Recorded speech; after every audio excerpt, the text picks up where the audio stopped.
town and even our market and business face closure or reduce patronage due to fear of attack. As I pointed out in my last week during OPC commemoration of June 12th, nightlife have disappeared in virtually all cities across the region, and so has the commerce and revenue that were carried for many business activities that used to take place in the night.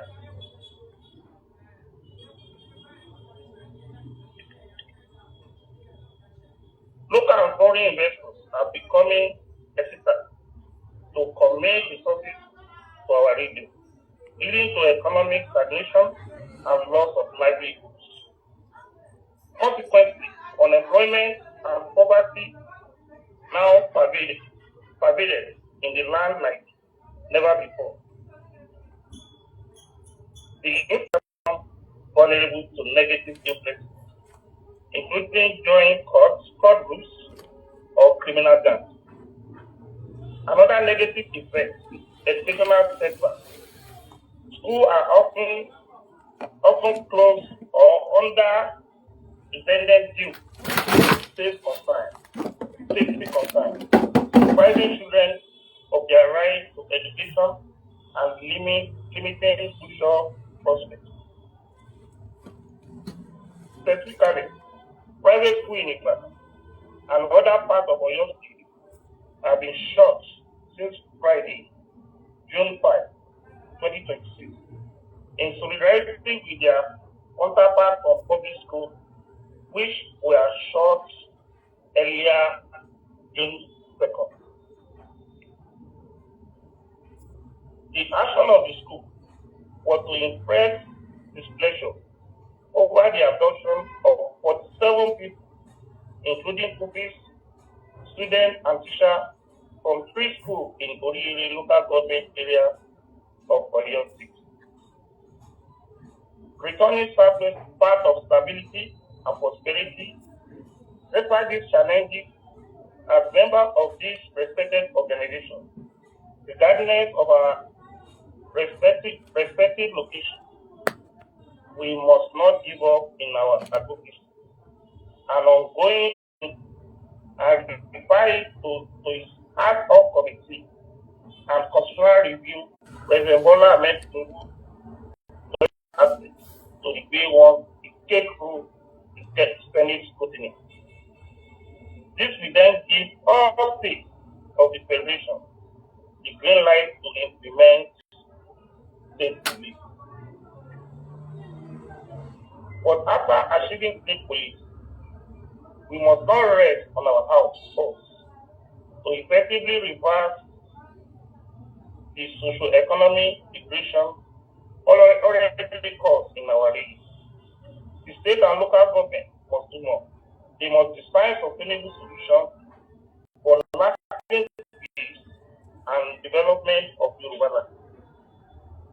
Government at all levels must implement comprehensive skill training, vocational programs, tailored to the needs of our youth. They must facilitate access to finance and credit facility to support small and medium-sized enterprise, SME, to jumpstart our economy again. They must encourage farmers to their started farms. This can be achieved if farmers are supported with farm inputs, agricultural modernization, and market access. Most important, our state government and local government shareholders must be accountable and transparent with zero tolerance for corruption. Conclusion: to all sons and daughters of Yoruba land, the challenge before us is big, but they must not insurmountable on this issue. It requires collective will, strategy, strategic plan and unwavering commitment from all stakeholders, traditional rulers, government officials, community leaders, youth, women, most especially diaspora community.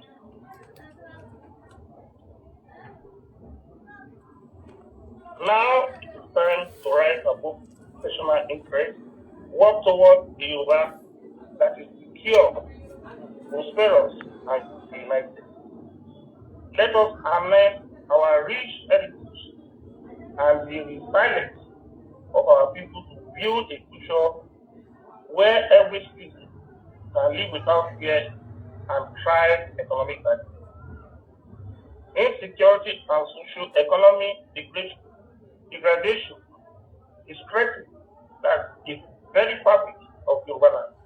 For the determination and togetherness, we shall overcome these challenges and build a Yoruba that shines at the beacon of peace and progress in our society. Thank you. God bless you. Michelle, 𝗡𝗢𝗥𝗧𝗛. Thank you. 𝗡𝗢𝗥𝗧𝗛.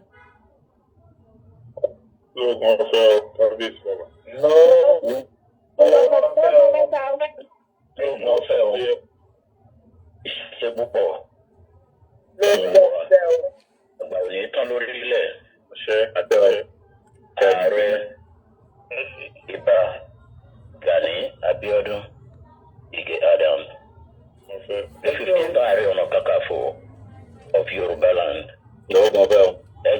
Wájú. Pẹ̀lú ìpọ́nrin kése.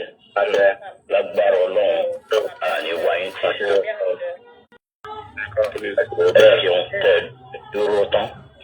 Ẹ ṣe púpọ̀. Yóò gbogbo ọmọ Yorùbá. Wọ́n ní bọ́ọ̀dì òdùn bí ìgbẹ́ni kò rí bílùú òdùn kọ̀sọ́mọ tálíkà tí ó sọ fìlà lérí pòun ròde ẹ̀ mọ́. Ọ̀rọ̀ tí ń bẹ ńlẹ̀ yìí wọ́n ní balẹ̀ kan baálé. Ọ̀rọ̀ tí ń bẹ ńlẹ̀ yìí ọkàn wọn gbọ̀ngbọ̀ngbọ̀n. Torí bàbá ń ṣènáwó lágboolé àmọ́ ọkàn kò sẹ́nìkan jẹ nìkan lọ. Wọ́n ní gbọ̀ngbọ̀ngbọ̀n lọ̀rọ̀ tí ń bẹ nílẹ̀ yìí ọmọ ẹni òun kan ọkàn Yorùbá báyìí. Nígbà tó wá kàn wá ọ̀sẹ̀ wo mọ́ àlà.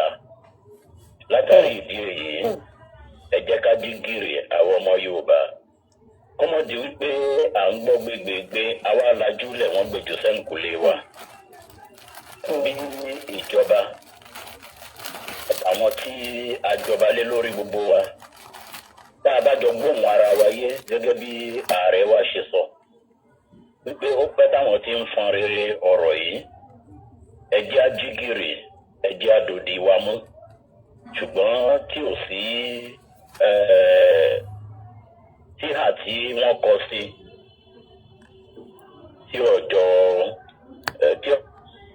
látàrí ìdí èyí mo rò pé ó wá tásìkò báyìí Àkúrẹ́ fọ̀ ó débi kan oníkẹ̀kẹ́ tí gbé pẹ́dà ó tásìkò báyìí tí oníkẹ̀kẹ́ tí ó gbé pẹ́dà tí ó yàn lórí kẹ̀kẹ́ rẹ̀ Ọlọ́run ọba ọlọ́jọ́ òní kó bá wa bẹ̀tù sí rúkèrúdè tó ń ṣẹlẹ̀ lórílẹ̀‐èdè Nàìjíríà pàápàá jùlọ ní agbègbè àwọn ọmọ Oòduà.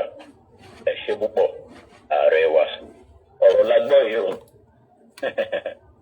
ṣùgbọ́n ká ṣe pápápá ká kọjá sí ìpele tó kàn láì fi àkókò ṣòfò ṣùgbọ́n kí n tó kọjá sí ìpele náà máa fi àsìkò yìí máa kí màmá wa ìyáàfin Kẹ́mi Amúsàn tí wọ́n jẹ́ admin secretary fún OWI wípé àwọn náà kú ìjókòó.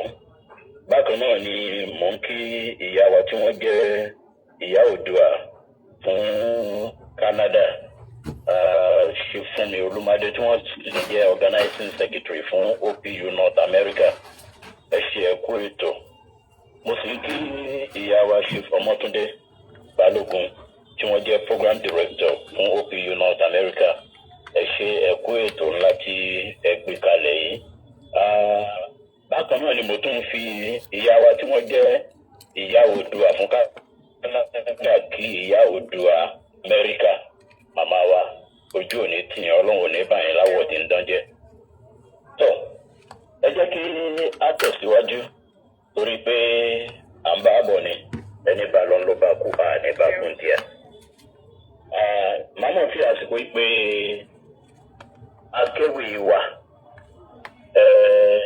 ní ìwòye ọdún tí ó kọjá ṣọ́dún tó kọjá ní àbí bí ọdún bíi mélòó kan sẹ́yìn bíi méjì sẹ́yìn nígbà tí a ṣe ètò yìí àwọn náà ni a pè tí wọ́n bá wa gbárùkù tì ẹgbẹ́ sì sọ pé wọ́n ṣiṣẹ́ takuntakun jọ náà pé àwọn náà ní ká tún pè kí wọ́n tún wá bá wa gbárùkù tì eléyìí mo sì mọ̀ dájúdájú pé nígbà tí a bá fi ṣe èyí tó ń bọ̀ wá tá a máa ṣe fisikálì ẹgbẹ́ tó bẹ́ẹ̀ wọ́n jù bẹ́ẹ̀ lọ láti gbé arákùnrin wọ Canada kó tó wá bá agbárùkù tí kí gbogbo wa fojú wa gan. ọmọ wa ní lágbára Ọlọ́run ìdúkú ní ìjàgbá lọ́wọ́ wa màmá fi àmàdì ìmọ́lẹ̀ àṣà entertainment ẹ bá lè fún un láti wọ́n. àfi ní ìṣẹ́jú mẹ́wàá péré ìṣẹ́jú mẹ́wàá ní sódì ẹ̀ tó báwọn. ẹ ká sọ ẹ̀yin bàbá mi ẹ̀yin ìyá mi ẹ kò lè láàkàrà lé ẹ̀kẹ́rù ọ̀nà mo kí bàbá mi bàbá wa Dr. Ibà Gani Adams ló tó rẹ̀ ìdìbò Ààrẹ Ọ̀nà Kakanfò Olódùmarè á túbọ̀ máa wà pẹ̀lú yín bàbá mi Ọlásùn mo kì í mo kẹ́yìn ìyá mi tẹ ọ̀rẹ́ nínú ilé yìí mọ́lẹ́ àṣà ló kọ ẹ kú ilé. Àbádájà iye mo rí bá ọ̀pọ̀lọ́wọ́ ọba. Àṣẹ̀dá iye mo rí bá ọ̀pọ̀lọ́wọ́ ọba. Ọba tó ní mi ọba mọ̀ mímọ̀ ṣe ọ̀jẹ̀jẹ̀ sí lọ ẹ̀dá o. Lónìí mo rí bá lọ́dọ̀ ẹ̀yìn bàbá mi gbogbo Ìbàdàn wá yìí yẹyẹ mi ọ̀dọ̀ wọn yín ọ̀dọ̀ wọn àti àmọ́ ṣẹ̀ṣẹ̀ kúlùmọ̀ níyẹ. Àwọn bí gẹ́gẹ́ níyẹ mo rí bá lọ́dọ̀ bàbá yìí. Òsì tí mi rí mo rí bá lọ́dọ̀ bàbá yìí. Gbogbo ẹ̀yin yá mi mo kí yín o, ẹ̀yin bàbá mi mo kí yín. Lóògùn máa bẹ̀ lọ́dọ̀ àwọn bàbá. Èlé máa bẹ̀ lọ́dọ̀ àwọn yẹyẹ mi tó bí lọ́mọ. Gbogbo òbí pátá ní Amẹ́ríkà. Gbogbo onímọ̀ bínú ni wọ́n lóyún sí ẹnì kọ́kọ́. Eléṣẹ́ ni mí àjíbọ̀rọ̀ tó ti gbàjà fún. Ajísọ́lá òkú alákẹ́ ọmọ àpàrọ̀ dá eégún.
Ajakoro pé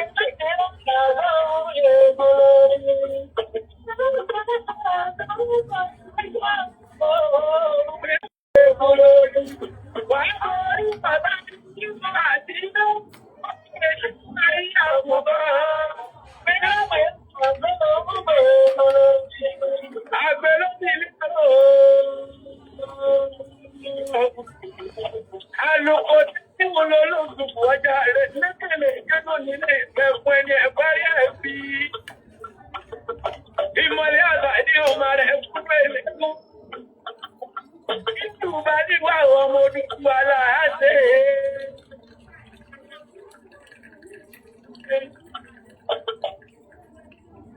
Ìgbà ọ̀gá ní ìwọ̀n. Wọ́n ti 15th of Ààrẹ Ọ̀nà Kakanfò sí ilẹ̀ Yorùbá. Lọ́pọ̀ ọ̀fẹ́ bàbá mi ọmọ ìdí àkókò olùdókòwò takuntakun. Èyí ẹ̀ ń ṣe nílẹ̀ Yorùbá àwọn àdúgbò rẹ̀ òdíjọ́ tó fún yín lágbára ọba tó ní ìkọ́kọ́rọ́ ayé lọ́wọ́. Dámọ̀ mi lọ́gbẹ́ fún wa. Ààrẹ náà yóò ní ìbàdí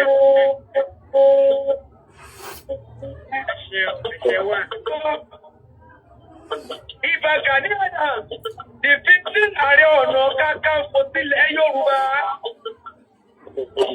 Ẹ̀sùn bàbá mi ọjà rẹ̀ ló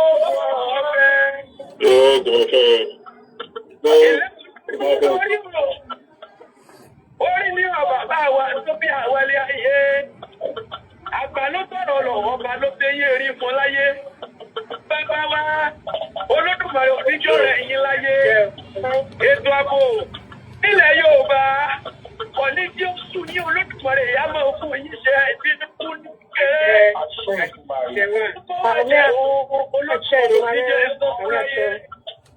Ẹtí gbìyànjú kò lè dá fúlẹ̀ Yorùbá fúlẹ̀ Oòduà. Kọ́ ní ìbàjẹ́ fún yín agara òní dáyé láyé. Agara kèédà Olódùmarè yọba tó ní ìfọ́ra ayé. Àwọn oníṣẹ́ àwọn àyí bàbá mi tó bí OPC látìgbà tó ti bẹ̀rẹ̀ tí mo ti pẹ́jú lẹ́sìn tí takuntakun tí mo ti mọ̀ye. Ìgbà tí ó fi ìwójúdé àwọn kan kúrò wọ́n ti sẹ́ta takuntakun. Wọ́n ní orílẹ̀ Yorùbá orígun bàbá àwọn akọ̀ọ̀kan nígbà iṣẹ́ láyé. Wọ́n ní ẹ̀jẹ̀ àjọ ṣe káàkiri pé lárugẹ ni. Wọ́n ní wọ́n tẹ̀rí fún Ìbà Gani Adams, the 15th Ààrẹ Ọ̀nà Kakanfò ilẹ̀ Yorùbá. Aṣíwájú rere ni ẹni olóríire ni ẹni pàtàkì nínú ayé bàbá mi.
Ikú ẹ̀rín nínú ọba ń pè ní àwọn bàbá tẹ̀yìn tó bí ìwà ilé ayé. Ìbá tètè délé ayé. Bàbá mi ò. Ìbá tètè délé ayé ọmọ ẹni mẹ́ta ní ìbámọ̀ jẹ́. Ìbájọ́ ọmọ lákàrà. Májè wówó. Ìbájọ́ ọmọ ẹni kúkúrú. Màrún wọ́n sẹ́nu. Ìbájọ́ ọmọ alágbẹ̀dẹ. Ìbárọ̀kọ́. Ìbárọ̀dá. Àìbá tètè délé ayé ńkọ́. Mo dúdú lójú. Mo dúdú lẹ́nu. Mo ṣàgbọ̀sálẹ̀. Wómù. Fínáfíná. Lóde ta àkókò lé. Èso bá sọ máa gbẹ̀. Kọ́tẹ́nuwò déwò. Yọ́mọ̀ pínyà àlùgbẹ̀dẹ ọ̀rọ̀rin. Èjìrì gbé. Àìmọ̀kú aláàbò tún. Ìmọ̀kú ìlà ọmọ ọ̀rọ̀ nílé òkú ọjà mi lójú. Pírapírá la. Sọ pé ẹkú yọrí o. Pírapírá la. Sọ pé ẹkú yọrí. Pírapírá la. Sọ pé wàá borí ọ̀tá rẹ̀ lọ́pọ̀ àdúrà ó gbẹ̀dẹ̀ borí àkùnfà ìrẹ́lá tó ń bọ̀ yé. Eléṣẹ́ mẹ́sàn-án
ó sí ọmọ Yorùbá tí gbogbo orí ohun rẹ̀ torí rẹ̀ ò ní wú bí ọmọ ṣe lọ́pọ̀ ọmọ mẹ́nu dúró ẹ̀yàn lọ́jọ́ lójú wa àmọ́ àkókò ṣì ń bọ̀ tá a tún pè ọ́ padà gbogbo ọmọ ẹgbẹ́ Oòduà Progressive Union Worldwide àti gbogbo àwọn àlejò lórí ìrọ̀lẹ́ pátápátá ni wọ́n ní kí a kí ọ wípé o kò ṣe takuntakun o ṣeun ṣẹṣẹ ìṣẹ́rí ìlú òun ò ní sí ọ lẹ́nu. tọ́ ibi arógun sí làáfàbọ̀ sí tá a bá gbálé tá a gbàdé àtọ̀là darí ẹ̀ sí òmùgọ̀ èèyàn ti mọ̀ yí pé tá a bá domi sórí ipa ẹsẹ̀ ní tọ̀. báyìí màá fi àsìkò yìí pé torí àgbọ̀dọ̀ rólé apá kan adábá kan sí àwọn OPU North America àwọn ẹ̀ẹ́dàkùn ó yẹ ká recognize wọn máa gbé ìyá wa Ọ̀túnba Fadéṣẹwà Àgbékẹ́ tí wọ́n sáré bá wa ṣe léyìí ẹ ṣe púpọ̀. Yeah, I said the moderator of the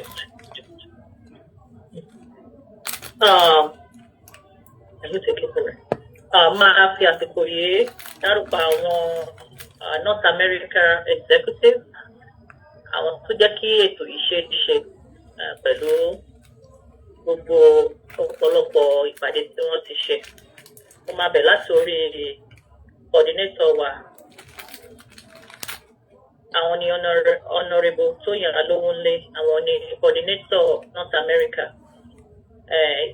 láti USA ni wọ́n ti wá. The secretary àwọn ni Ọ̀túnba Kẹ́mi Àgbékẹ́ Ọlárẹ̀wájú secretary láti Canada. Chief Victor Abọ́lárìndé àwọn ni deputy secretary láti Canada ni wọ́n ti wá. Chief Samson Adesina àwọn ni financial secretary láti USA ni wọ́n ti wá. Princess Modúpẹ́ Oyintan treasurer wọ́n wá láti ìlú Canada. Chief Fúnmi Olúmádé organizing secretary wọ́n wá láti Canada. Chief Ọmọ́túndé Balógun program director wọ́n wá láti ìlú Canada. Mr. Adéwálé Odùnúgà àwọn ni publicity secretary wọ́n wá láti USA. Princess Ṣèyí Oyèwọlé deputy publicity secretary wọ́n wá láti USA. Honourable Olúfúnkẹ́ Agboola àwọn ni welfare officer wọ́n wá láti ìlú USA. Queen Tèmítọ́pẹ́ Adésínà àwọn ni mobilization officer wa wọ́n wá láti USA. Prince Michael Daramola àwọn ni bàbá Oòduà North America wọ́n wá láti Canada. Honourable Florence AP àwọn ni ìyá Oòduà North America wọ́n wá láti ìlú USA. Ó máa fi àsìkò yìí recognize ìyá wa tí wọ́n fìgbà kan jẹ́ ìyá Oòduà North America torí pé wọn ò fi wá sílẹ̀ àjọ ń ṣèpàdé náà ni lágbà tó ti tẹ̀síwájú lọ sí worldwide. Àwọn ni màmá wa Chief Modúpẹ́ Bọ́láńlé Ṣódìmú àwọn tí wọ́n jẹ́ ìyá Oòduà North America tẹ́lẹ̀tẹ́lẹ̀ àwọn ni ìyá Oòduà worldwide nísìn mo recognize wọn náà ní orí ìkànnì yìí. Ẹ ṣe moderator fún àǹfààní tẹ̀ fún mi. Ẹ ṣe tán. Púpọ̀ mọ́ àdúpẹ́ fún akitiyan yín gbogbo lágbára Ọlọ́run a máa dúṣe fún gbogbo wa. Lẹ́ẹ̀kan sí ẹ má bínú ẹ̀yin èèyàn wa torí mò ń tún sọ àgbọ̀dọ̀ rólé apá kan kádàbá kan sí kí wá nìyí tẹ́ fi ní moderator òun náà ni wípé ká lè ṣètò fún ká ṣètò sí amófìsì bí kankan kí gbogbo rẹ̀ kó ṣe rẹ́gí bí ìdodo ẹ̀fọn nígbà tí a bá parí ètò. Kọ́mọ àdé wípé ọ́fíìsì bí kan ju bí kan lọ. Ó ti ṣẹ̀jẹ̀ pé àlè tẹ́ gbogbo ayé lọ́rùn ṣùgbọ́n a gbìyànjú láti ṣe ìwọ̀n tí Zoom platform yìí lọ́wọ́lọ́wọ́ tá a wà yìí a lè gbé orúkọ gbogbo wa tán ṣùgbọ́n wọn bá tá a bá ṣe ẹ bá wa gbà bẹ́ẹ̀. Màá fi àsìkò yìí pé coordinator OPU Canada Prince Ọlájídé Ọlátẹ́rù kan bá wa recognize àwọn board of directors wa ẹ ṣé.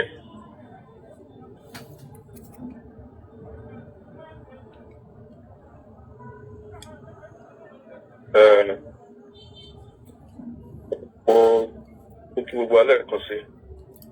Mo fẹ́ fi àsìkò yìí recognize presence gbogbo àwọn board of directors OPU Canada.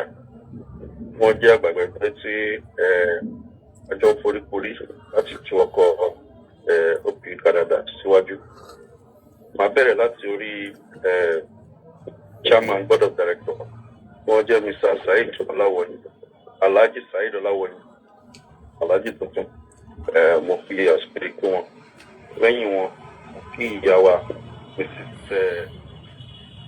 Oyisan tí wọ́n jẹ́ treasurer North America tí wọ́n jẹ́ member board of director. Mo fi àsìkò kí ìyá wa gbogbo àwọn tí à ń dárúkọ àwọn board of director Canada ni. Ìyá wa Ronke Ọ̀ṣìyẹmí tí wọ́n jẹ́ vice chair ní board of director wa. Mo fi àsìkò kí bàbá wa Olúmídé Fátómáṣe tí wọ́n jẹ́ former coordinator ní OPU Canada tí wọ́n dẹ̀ jẹ́ secretary board of director currently by. Bẹ́ẹ̀kan náà ni mo fi àsìkò kí ìyá wa Ọ̀túnba Àgbékẹ́ tí wọ́n ṣe wà ní North America náà wà nínú board bíi Mrs. Oyin àwọn board of directors wa náà nìyẹn. Bẹ́ẹ̀ náà ni mo fi àsìkò kí bàbá wa Ṣòfin Clement tí wọ́n jẹ́ ọ̀kan lára àwọn board members wa. Bákan náà ni mo fi àsìkò kí bàbá wa Sunday Akérèdé tí wọ́n jẹ́ ọ̀kan lára àwọn board members wa. Àwọn board members tí a ní sáà yìí nìyẹn. Ẹ ṣé. Adúpẹ́, ẹ ṣé púpọ̀ coordinator. Ibi awíládé yìí ọ̀rọ̀ ló bù ṣe. Ẹrù gbé láti àárọ̀ à ń ṣe fàájì bàbá wa Ààrẹ Ọ̀nà Kakanfò. Wọ́n ṣì wá létí, wọ́n sọ ibi tí ọ̀rọ̀ ìdáàbòbò gbé dúró àti akitiyan tí wọ́n ti ṣe fún wa. Ṣùgbọ́n kí ló speaker wa wọ́n wà bá wa fọ́ sí wẹ́wẹ́. Àsìkò tó tí gbogbo wa tá ń láti fi etí sílẹ̀. Ká farabalẹ̀ bí ọwọ́ ọ̀daràn ṣe ń farabalẹ̀ fàǹkọ́ọ̀bù. Ká farabalẹ̀ dáadáa. Ká fetí sílẹ̀ gẹ́gẹ́ bí ọmọ ọjọ́ tó gbọ́ràn sí àṣẹ wòlíì tó wà lórí pẹpẹ tó ń wàásù sí wọn. Lọ́wọ́ tá a wà yìí, màá mọ̀ fi àsìkò ìpè bàbá wa Professor 𝗡𝗢𝗥𝗧𝗛. Ṣé ẹ rí profile wọn? Ó wà too robust to start on, digesting. Too robust to start digesting right now. Tí bá ní kí n máa ka profile wọn látàárọ̀ ọ̀dálẹ̀, ní okùn díẹ̀. Wọ́n ti ṣe takuntakun. Wọ́n ti nípa lóríṣiríṣi. Ọlọ́run ò ní jẹ́ kí pa wọn parẹ́ láé. So látàrí ìdí èyí, I want to invite to the microphone Professor 𝗡𝗢𝗥𝗧𝗛, our keynote speaker for this 2026 OPU Summit. Ẹ bá wa fún wọn látẹ̀wọ́ o, ẹ bá wa fún wọn látẹ̀wọ́ o, ẹ bá wa pàtẹ́wọ́ gbé wọn wọlé o. Thank you so much, Mr. Moderator, for inviting me to speak to this very august body of well-intentioned Yoruba men and women. I'd like to start by extending my warm greetings and recognition to the inspirational leader of the OPU, 𝗡𝗢𝗥𝗧𝗛. We have come a long way together, and at this point I'd like to publicly recognize your intellectual contributions to developments in Yoruba land. We have continued to identify with the best tradition of the Yoruba people by intellectualizing every aspect of our history. May you continue to be relevant. Amen. I equally want to thank the Oodua Progressive Union of North America. This summit is coming at a very crucial time in Yoruba land. My prayer is that the Lord God Almighty will continue to strengthen you and to provide direction for development in Yoruba land. Amen. The topic is very appropriate and timely too. And that is why I'm excited to join you at this summit to provide my own thoughts about what is happening in Yoruba land. and to properly contextualize what we know of the theme, which is on insecurity and the degradation of socio-economic life in Yoruba land, seeking sustainable solutions. I like to say that 𝗡𝗢𝗥𝗧𝗛, in his opening remarks, has actually discussed this topic. What is left for me is to provide some context in one or two areas that we need to concentrate our attention on, and to properly historicize what we are experiencing today in Yoruba land.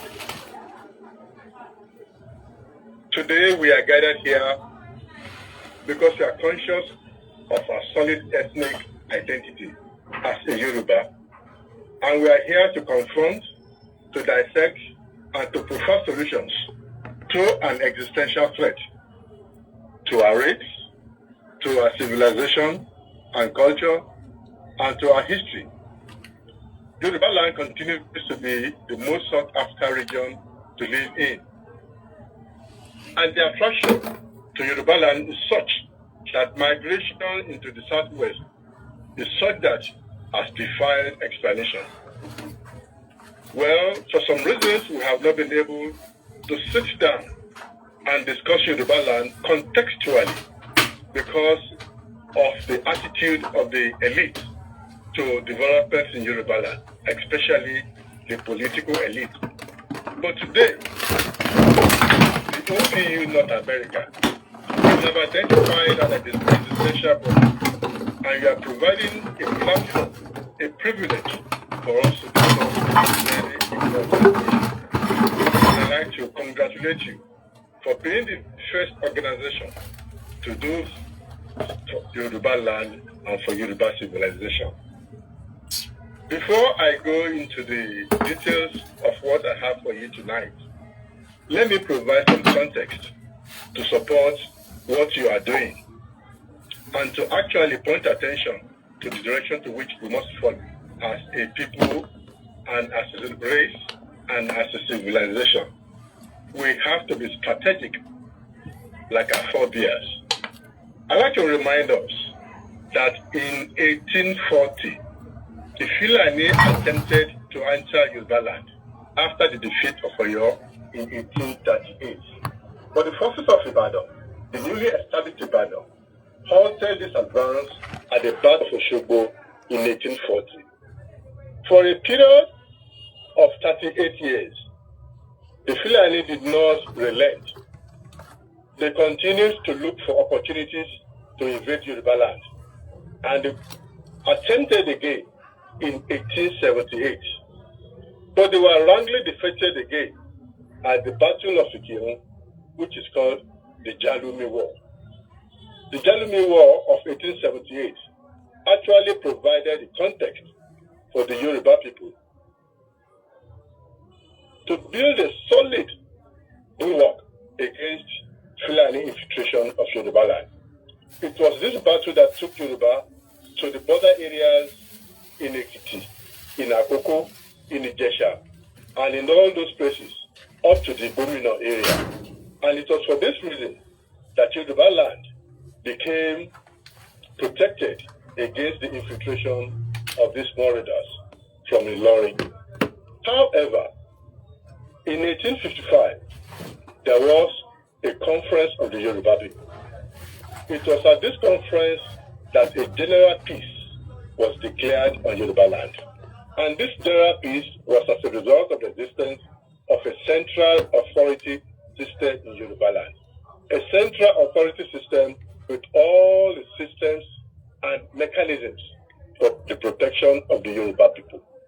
It was at this conference that the 𝗡𝗢𝗥𝗧𝗛 demonstrated in Yoruba land by ensuring general peace all over Yoruba land. And it was as a result of this general peace that even in post-colonial Nigeria, despite the efforts by the colonial masters to undermine Yoruba progress and development, Yoruba emerged to become today, and I like to raise our first examples, the most urbanized and modernized region in Nigeria and by extension in Africa. It was as a result of the efforts of our forebears, especially when they knew that Yoruba land must be strategically protected. And all the wars that were fought were civil wars to protect the greater interest of Yoruba land. Yoruba also emerged after colonial rule as the most industrialized and the most commercialized part of Nigeria. It also, at this point, that Yoruba had the most opportunity for sustainable employment more than any other region in Nigeria. It became the most conducive region to raise families.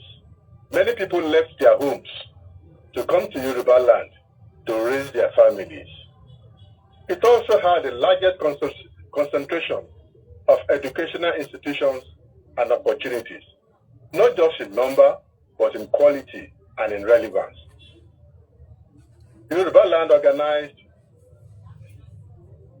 a transportation system that was comparable to anyone in the world.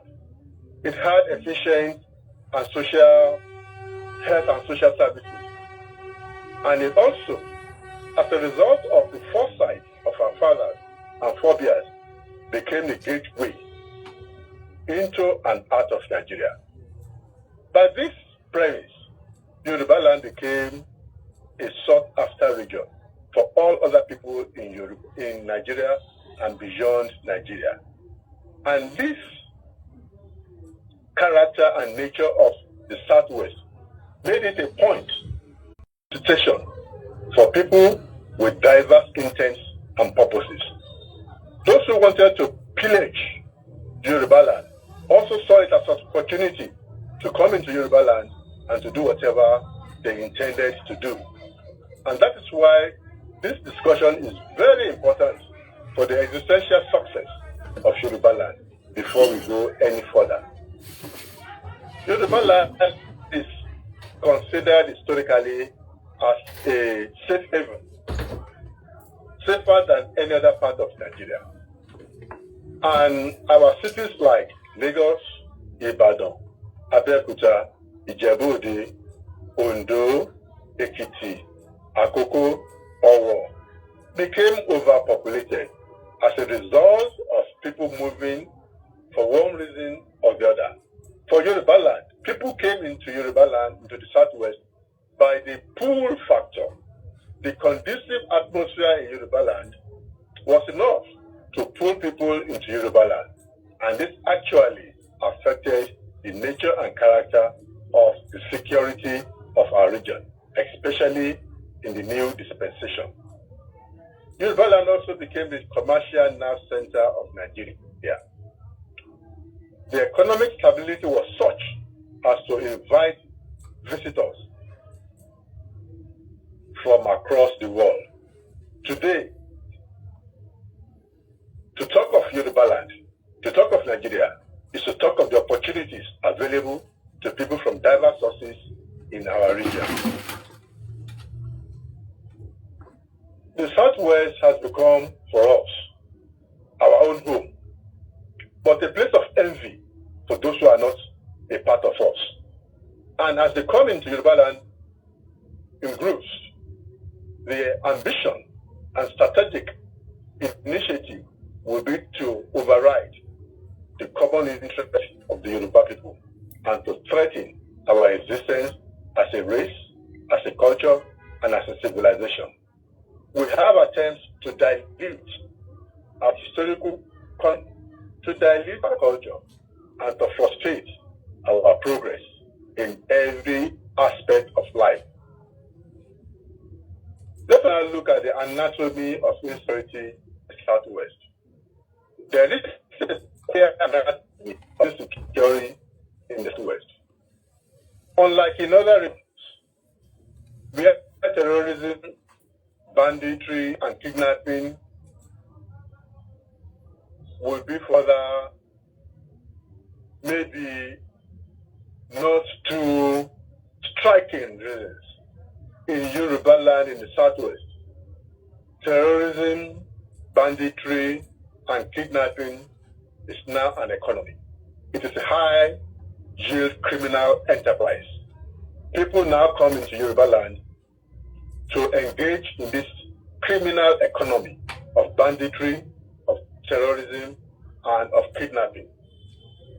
Not just to harass people or to acquire land or to acquire territories or to fill vacant and unoccupied territories, but to operate a high-yield criminal enterprise. It is more of an economy endeavor in Yoruba land. The actors, they are from different, they are syndicates. They have planned and interventions. They are rogue herdsmen and they are criminal gangs and cult members. They occupy the heavily forested borders between our major states along Akure-Elisha Road, the Ekiti-Ondo borders, and the vast forest of Oyo and Ogun. I remember that 𝗡𝗢𝗥𝗧𝗛 referred to all these places and even gave a graphic description of the old Oyo National Park, extending into such areas as Kwara State and Niger State. All this will tell us that Yoruba land had enough ungoverned spaces for these criminal syndicates to ply their trade. The tactics has always been to ambush people on highways, to target agricultural estates, and to adopt high net worth individuals, those who are successful, those who are professional, and those who are corporate executives. That is the tactics that they have been adopting in Yoruba land and the Southwest. You will remember that there was a time that one Evans established a successful kidnapping enterprise in the heart of Lagos and was adopting high net individuals and making a profit out of a criminal activity. It was because of what they intended to achieve in Yoruba land, and it was as a result of the Yoruba value of hospitality, even at the expense of our own security and comfort. For most of us in Yoruba land, we have taken hospitality to another extent and to another dimension. And it has come around now to be a major point of growth in Yoruba land. But having said this, the architecture of security in Yoruba land, if properly organized, if properly supervised, if properly coordinated, will have been able to solve this existential threat and still accommodate our values. Let us now go on to look at the adversities and economic impact on business. Because of the nature and character of the Southwest, we are business-oriented and business-minded. Insecurity will be a serious challenge to what we know how to do best in Yoruba land. And that is why the business ecosystem in Yoruba land continues to be adversely affected as a result of the threat of terrorism, as a result of banditry, as a result of kidnapping, and as a result of criminal activities. And the first point of contact and discussion will be the disruption across multiple sectors in Yoruba land. The first one will be the collapse of the agricultural value chain. Because of the favorable agricultural climate in Yoruba land, and as a result of the indigenous economic activities of the Yoruba people, agriculture holds a prime position amongst the Yoruba. Over the centuries, agriculture has been the mainstay of the economy in Yoruba land. However, in recent times, and as a result of this insecurity, there is a collapse of the agricultural value chain. The agricultural corridors of Yoruba land in Ondo, in Oyo, in Ekiti has been greatly affected. Farmlands are now being abandoned as a result of the activities of criminals rampaging at farms, harassing our women, taking advantage of the porosity of the borders, and inflicting unimaginable disaster on our people. There is also food inflation, skyrocketing inflation with respect to food items. People are no longer able to afford daily square meals. People can no longer access the food they have on their farms. We have the issue of reduction in local yields. Security has worsened our access to what the Yoruba eat on a daily basis. Raw materials are expensive. Agro-allied inputs are no longer affordable. Consumer goods are no longer within the reach of the ordinary people in Lagos and Ogun State. The industrial hubs of these two states are now being threatened, and this has affected the agricultural value chain to the extent that agriculture, which used to be the main attraction of large-scale investors and medium-scale investors, is no longer as attractive as it used to be because of the loss coming from insecurity in this important sector of the economy. There's also conflict capital in the border areas, especially in Ogun State, in Oyo State, and in Lagos State. Bandits now go to the extent of asking people to pay protection taxes before they could go on their farms, before they could participate in agricultural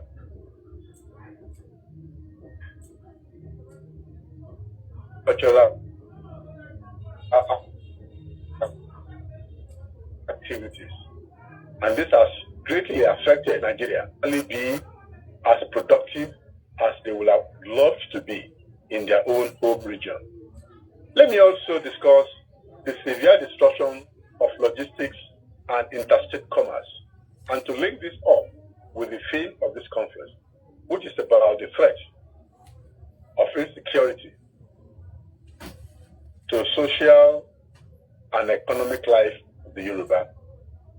You will all remember, ladies and gentlemen, that the Lagos-Ibadan Expressway, the Shagamu-Orebini Highway, and the Ibadan-Ife Road are critical economic arteries connecting the ports to the rest of Nigeria, and they are all located in the southwest area of Nigeria. Insecurity, brigandage, kidnapping, terrorism, banditry, they are all threatening successful operation of logistics along these important nerve centers.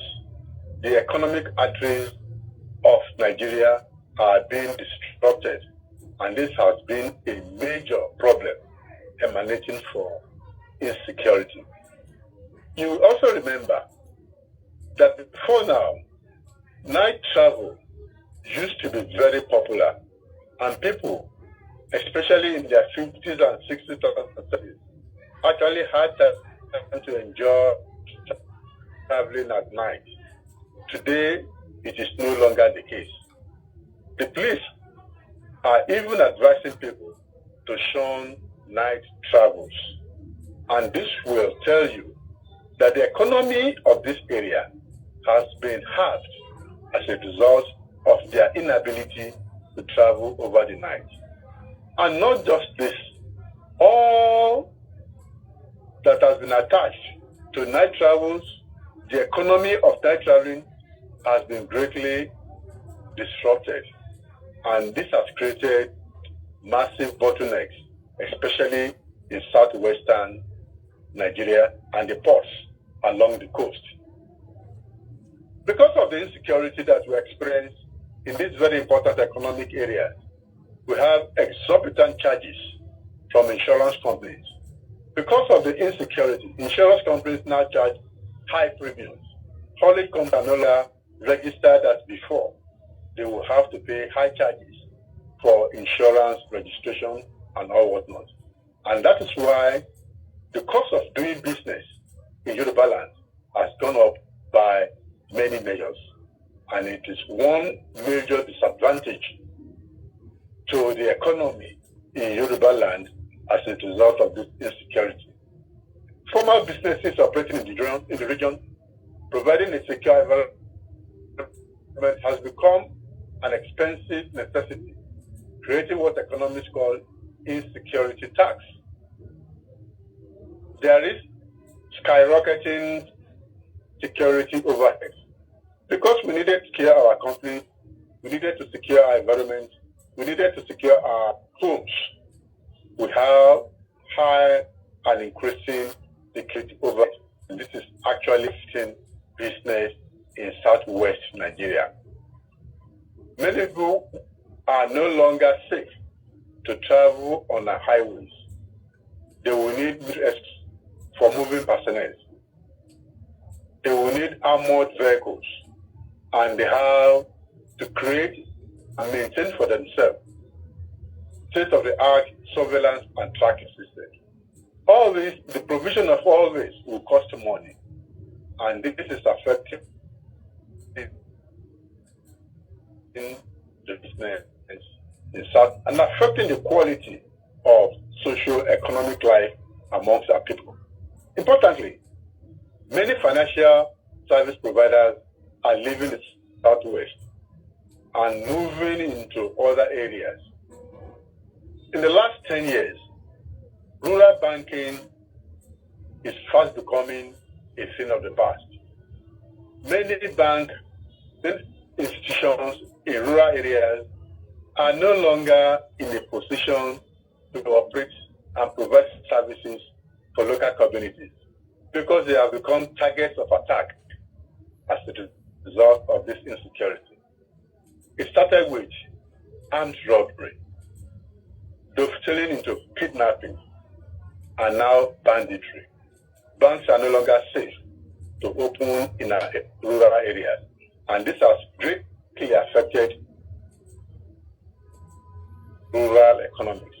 People are no longer interested in investing hugely in our rural areas, and there is a problem of transforming our rural communities over time.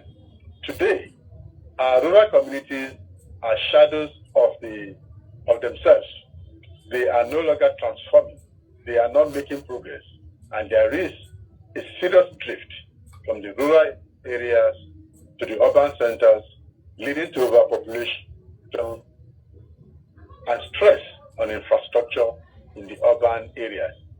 It is as a result of the capital flight from the rural areas, because it is no longer feasible for these economic institutions to continue to manage their micro business in these rural areas.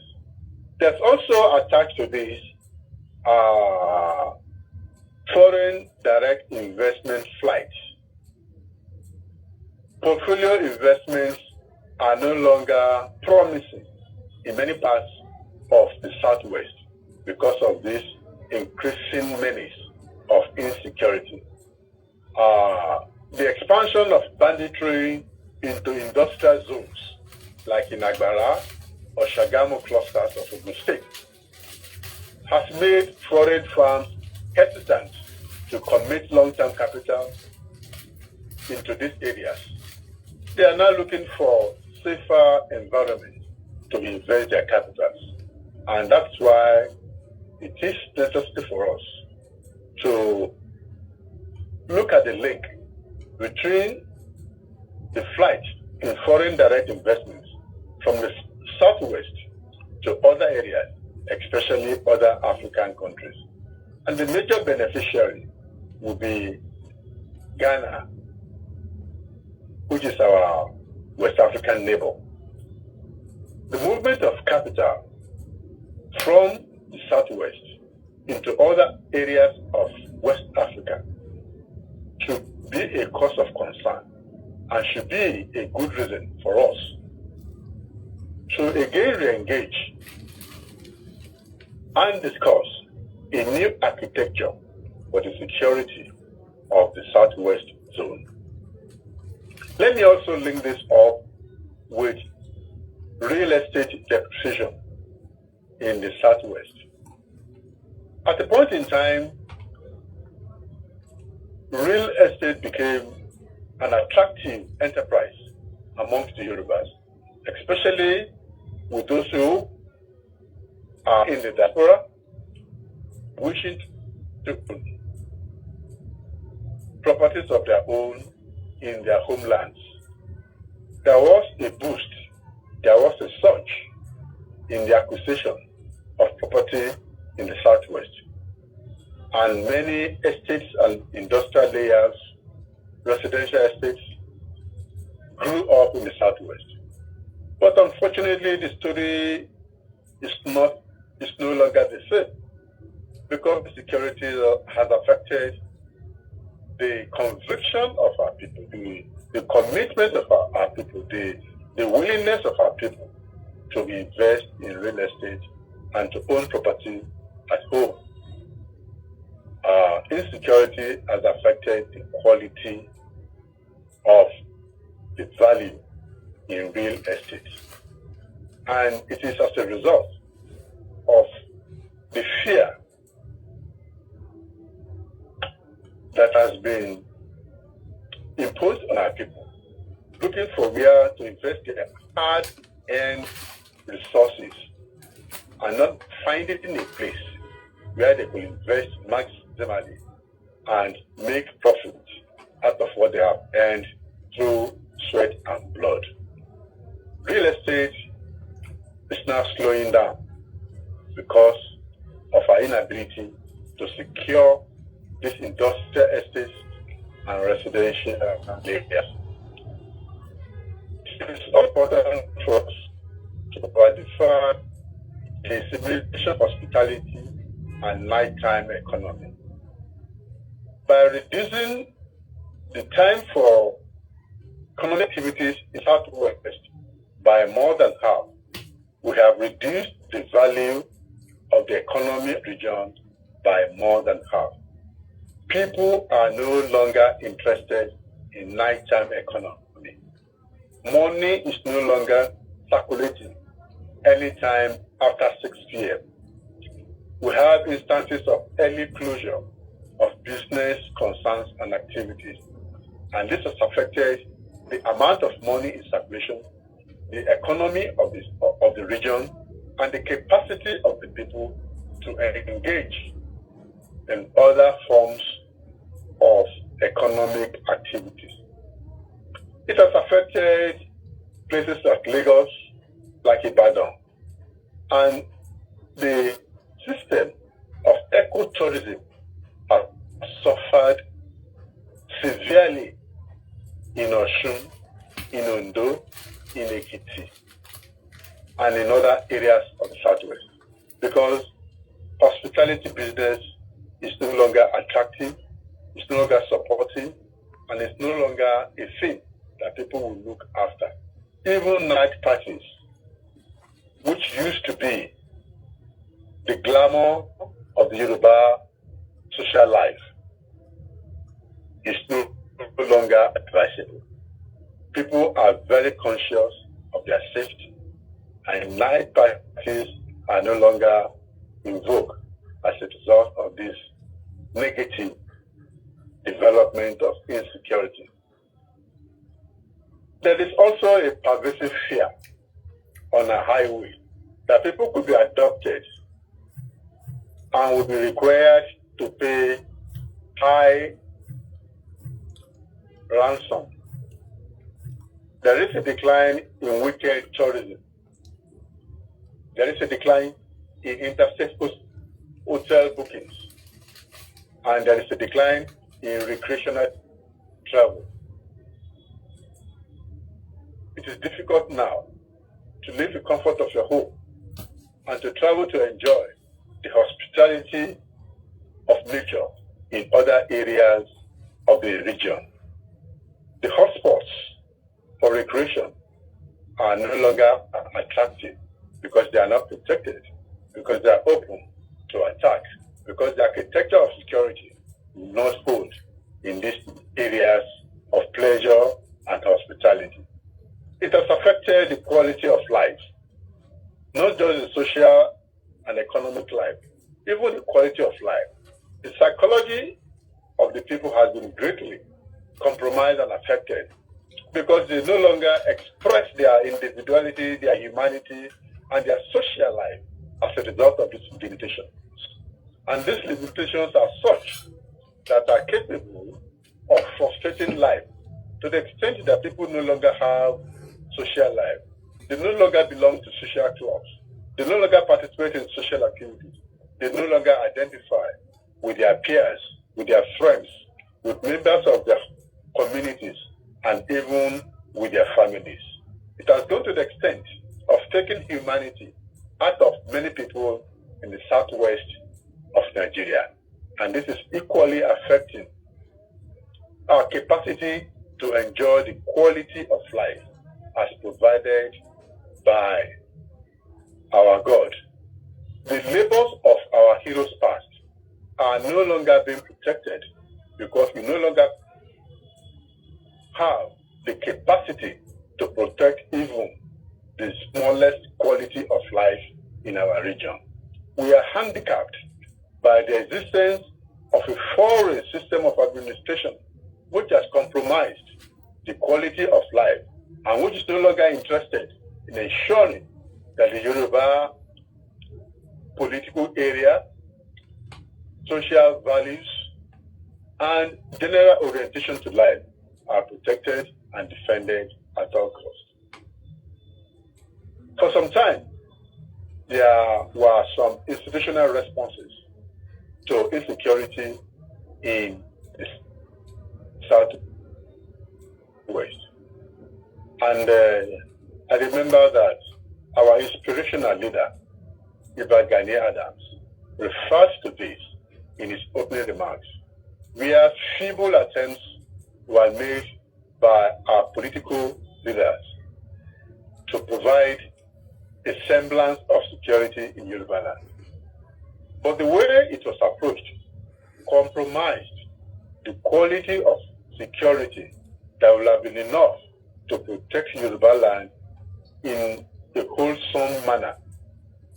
The institutional response, the first one, was the collective initiative of the governors of southwestern Nigeria when they established the Western Nigeria Security Network.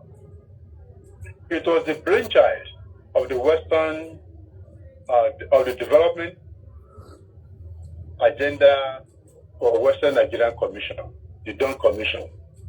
That brainchild was an intellectual effort, and our leader actually participated in that discussion and encouraged that the blueprint be implemented as designed. But unfortunately, the proverbial gap between policy formulation and policy implementation reared its ugly head when 𝗡𝗢𝗥𝗧𝗛 was established, which had certain interest in Yoruba land. The gap between policy and policy implementation are now very obvious in the way that 𝗓𝗡𝗥𝗧𝗛 is being administered today. 𝗓𝗡𝗥𝗧𝗛 was a quick fix when it was eventually established, and it lacked the depth that should be associated with a region-wide security architecture. 𝗓𝗡𝗥𝗧𝗛 was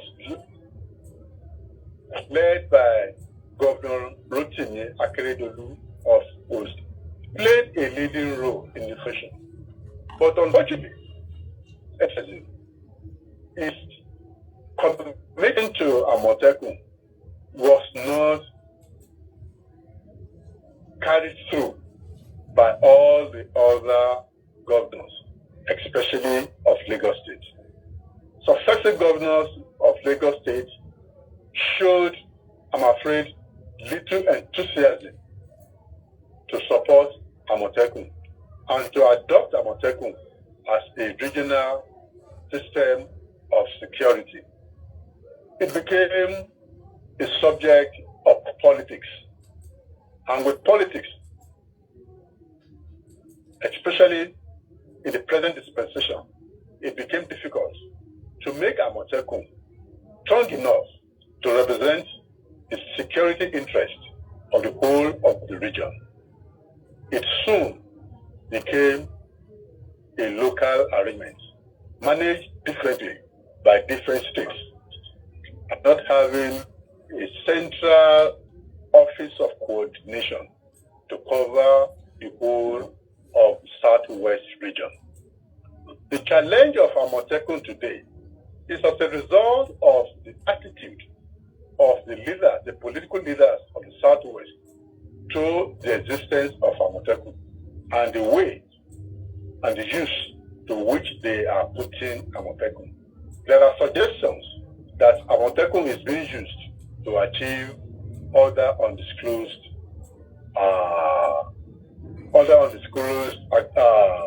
intentions and motives of the political leaders of the Southwest. The nature and character of crime and criminal activities in Lagos State were different. But the difference in this nature and character of crime here has not been adequately understood to warrant the creation of a security architecture that will permanently accommodate this nature and character that is defiling every available solution.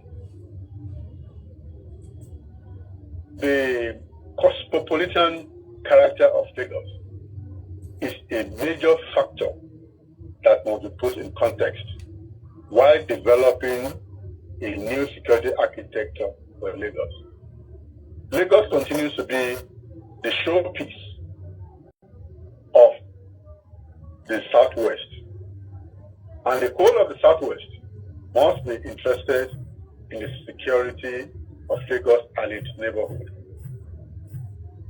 What is of value in the Southwest today is as a result of what is going on in Lagos.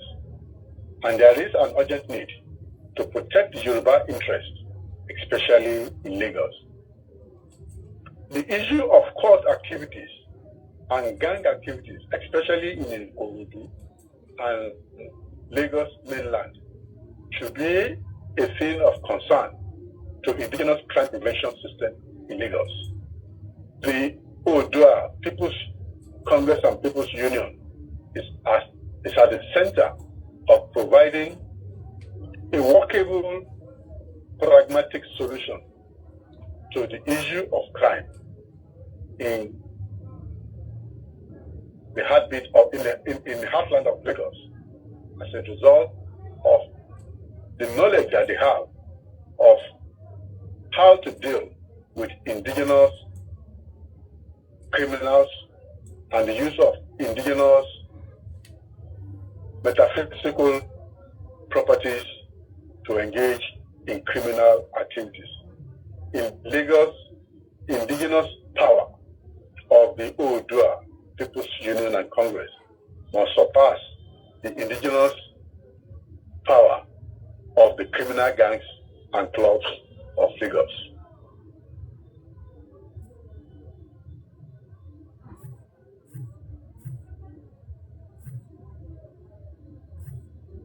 Maybe and challenges of local initiatives, because 𝗡𝗢𝗥𝗧𝗛 remains a local initiative. And the new one that is now being fangled by someone in the Southwest should not be a distraction. However, all efforts must be on board to ensure the security of the Southwest.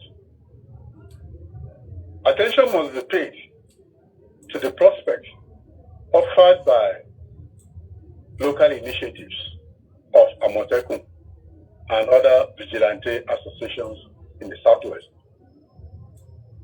We have a mechanism of better tracking criminals in dense forest due to deep knowledge of their local terrain. Because they are of the community, because they are of the neighborhood, they have devised better tracking methods to trace criminals in the dense forest, and they have better knowledge of the local terrain because many of them are hunters and users of the forest environment. And that's one major advantage that the new security architecture in Yoruba land must leverage on in order to ensure the security of our people.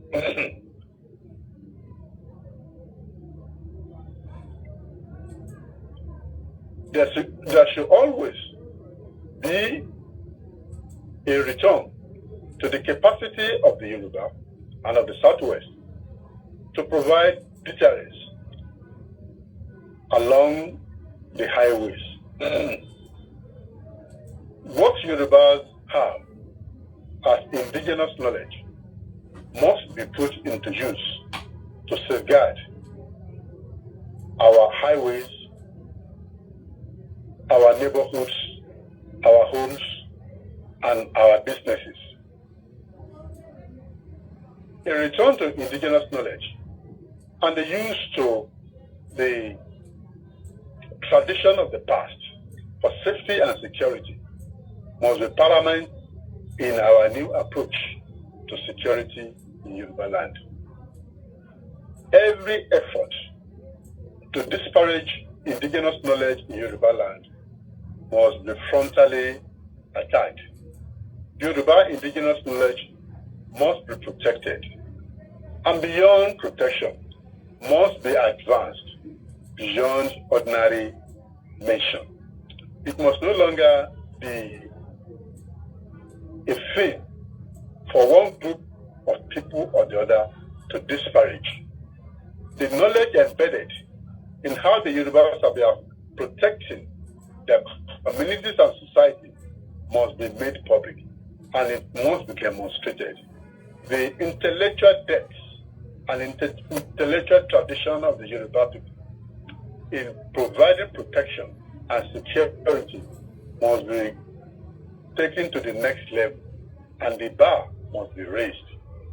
And all institutions to frustrate it must be frontally checked, so that the Southwest will provide what to keep for the future of the state, not just to solve the immediate problem. Our thinking in this area must be strategic, to look beyond now and to concentrate attention on the next 10 years, the next 20 years, the next 30 years, and the next 50 years, and to ensure the survival of not just our people, but the survival of our race, the survival of our values, the survival of our culture, and the survival of our social and economic life. In recognizing the direct importance of local initiatives, let me also identify the challenges that we face today. That despite the effort of our leaders to encourage us to look inwards and protect our region, despite their courage, despite their commitment in terms of their resources and in terms of their time, the local initiatives continue to be confronted by some challenges. The first one will be the Nigerian law. The Nigerian law, with respect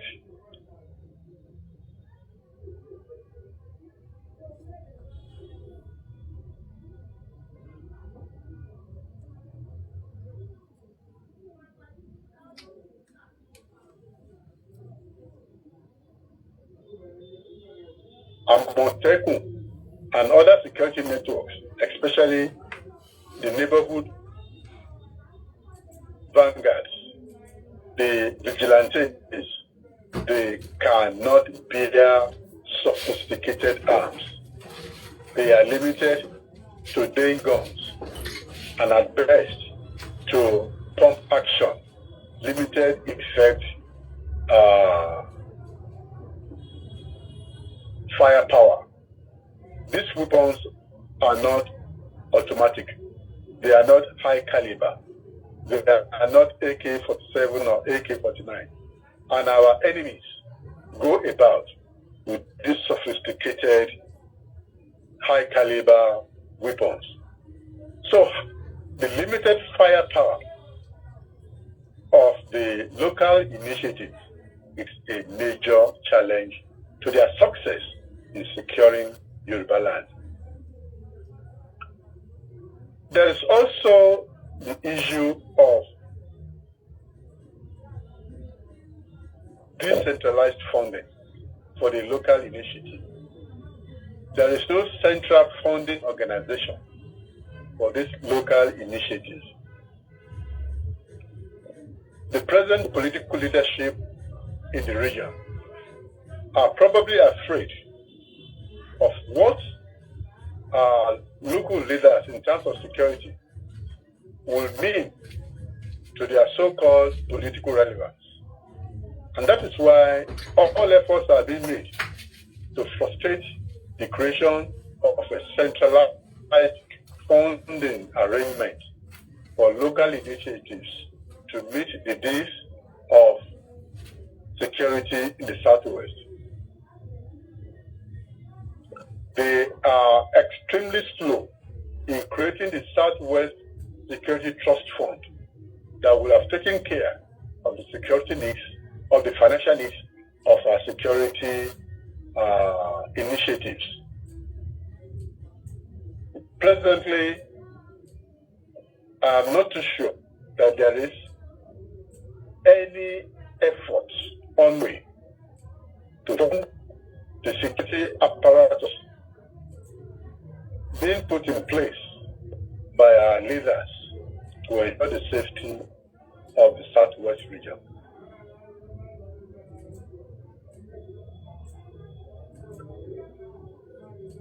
Governors of the they are probably interested in waiting on the federal government to ensure the safety of the region over which they preside.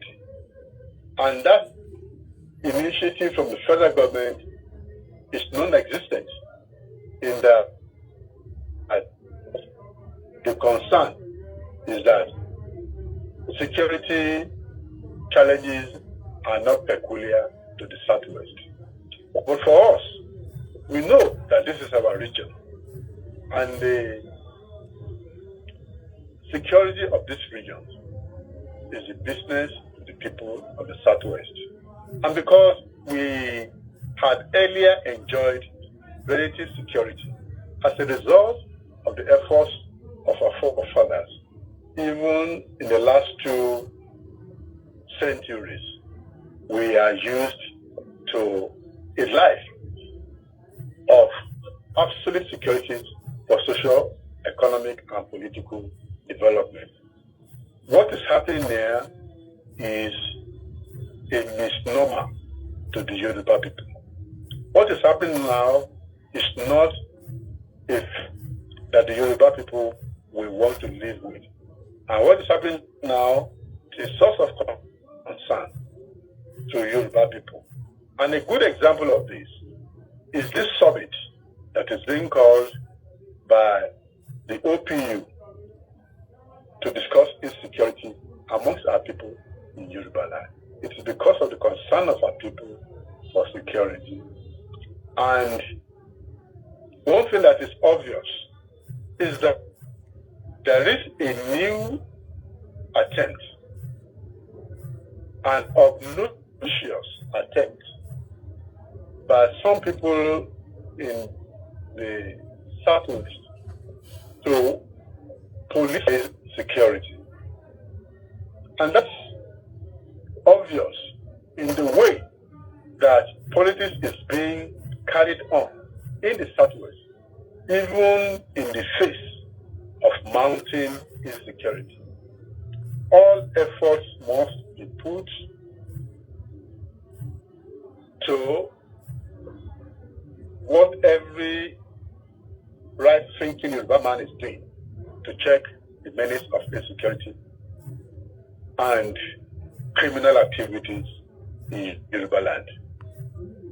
A good example of the politicization of each Yoruba land would be the criminal neglect of the governors of the Yoruba political space to carry out judgments of the courts. Earlier on, I referred to the criminal activities of Evans as a kidnapper, and many others like him, that they have turned criminal activities into an economy. And government, by over-politicizing security, has continued to encourage this criminal economy. There are many criminals in our prisons today that they are awaiting the execution of the judgments on them, the capital punishment imposed on them by competent courts. But the governors have refused to carry out these executions. And we now have a whole house of condemned criminals staying in our prisons and coordinating criminal activities outside to the extent of threatening the security of the peace-loving people of the Southwest. Pressure must be put on these political leaders to ensure the execution of court judgments and to make sure that justice is served, irrespective of who is concerned and irrespective of their political orientation or their political commitments. The Southwest is on the brink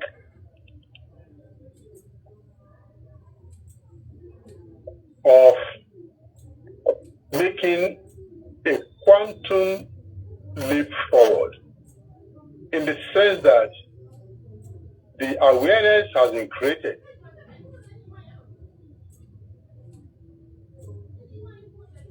to ensure that every individual is security conscious, and that the people and societies in the Southwest are on their own. What efforts are we doing to ensure that we are able to serve the Southwest competently and comprehensively, and to ensure the survival of our society even in the next 100 years?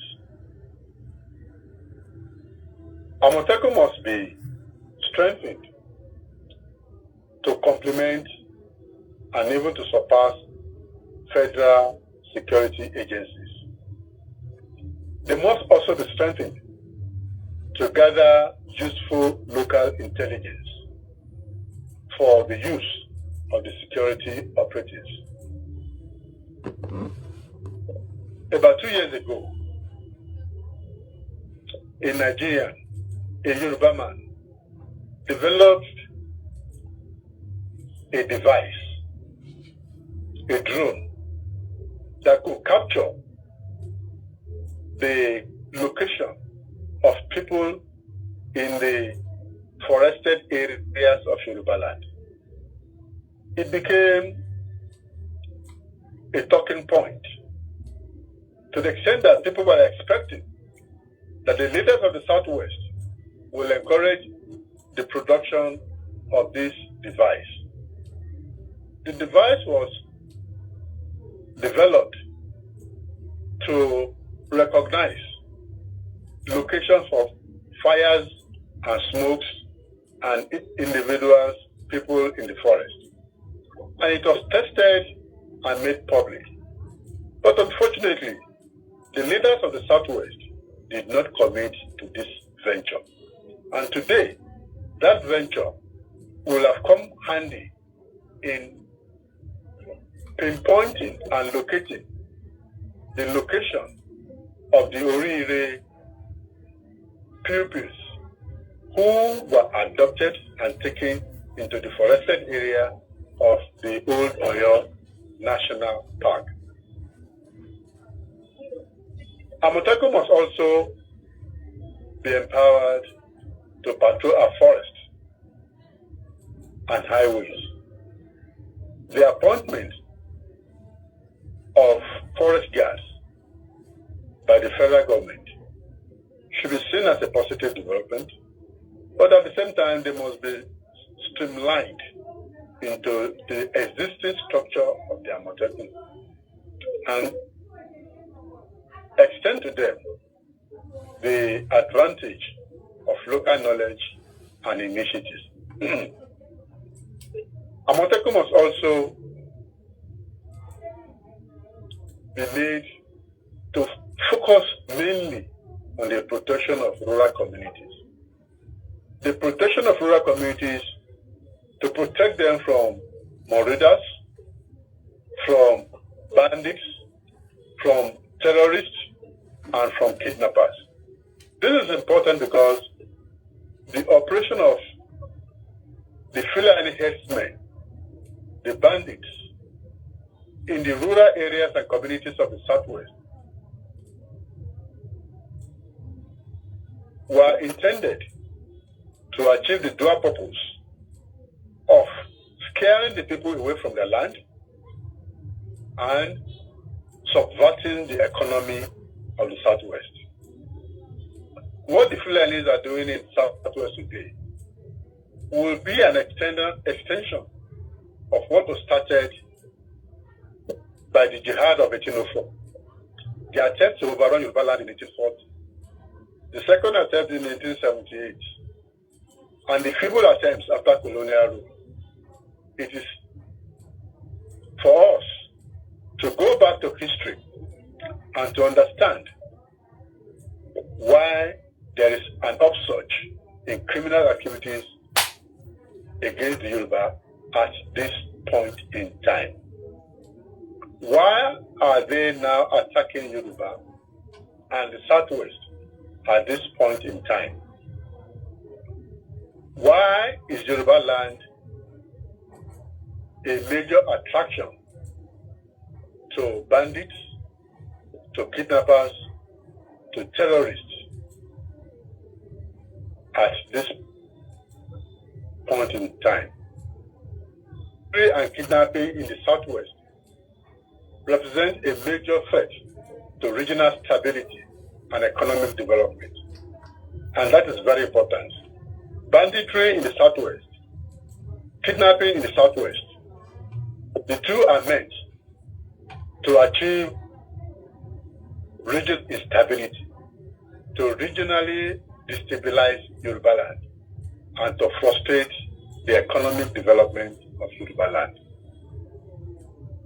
What began as isolated criminal incident has evolved into an organized security crisis affecting agriculture, commerce, transportation, investment, and social life. Insecurity in Yoruba land is not just like insecurity in other parts of Nigeria. Insecurity in Yoruba land excuse me, has affected our agriculture, it has affected commerce in Yoruba land, it has affected transport, investment, and social life, and it is meant to destabilize this region. It is meant to frustrate the economic advancement of the new way. It is meant to advance the wrong impression that the young children will rather diaspora occupy their homeland. The crisis is interconnection between security and economic growth. As long as the security, please mute your phone. Please mute your phone. Please. Hold on. Please, everyone should mute their phones. Please, mute your phone. Mute your phone. The crisis is a demonstration. To whom it is due. The crisis is a demonstration of the deep interconnection between security and economic growth. I think we should emphasize that there is a connection between this insecurity that you are talking about in the Southwest and regard it as a crisis created by a section of this country or by sections of this country to frustrate development and growth in the Southwest. As long as rural insecurity and their increasing base, weak policing, our policing system in the Southwest is no longer what could be described as enough for a 21st century region. Policing in the Southwest is such that people are not protected. They are only availed the opportunity of seeing some people carrying weapons just as symbolic gestures. In the Southwest, we have an alarming rate of unemployment. Our forests are porous. They are not protected, they are not governed in any sense. And the laws governing the forest are no longer enforced. We now have organized criminal networks. And it has continued as an economic venture. Government laws, government businesses are protective of these criminal networks. And because of this, there is an existential problem in the Southwest. How are we going to sustain what God has given us in the Southwest for the next generation and the next? The challenge for the Southwest is to recognize the emerging scenarios and to work with these emerging scenarios in building a new security architecture for the safety of the region. The Southwest should escalate the national debate on state policing, because state policing, as defined by the peculiarities of the Southwest and by the intellectual capacity of the Southwest to develop a security network that will serve the interests of the people, should be properly developed, should be properly discussed, and should be built on the initiatives of the Southwest think tank. The Southwest should also lead the campaign in restructuring the security architecture of this country. Community policing, rural policing should be emphasized. There should also be the creation of intelligence-driven security systems, even in the neighborhoods of the Southwest. How do we gather intelligence? How do we collate intelligence? How do we use intelligence for the benefit of the people of the Southwest? Let me also say that no one state in the Southwest can do it successfully. This is the time for all the states in the Southwest to organize a sustainable regional security network based on cultural cooperation amongst the 6 states of the Southwest. The 6 states of the Southwest should look beyond politics, identify the collective interest of the region, take advantage of the newly established Southwest Development Commission to organize and put in place a system of defense that will be mindful of the promise of the Southwest, not just to Nigeria, but to the whole of Africa.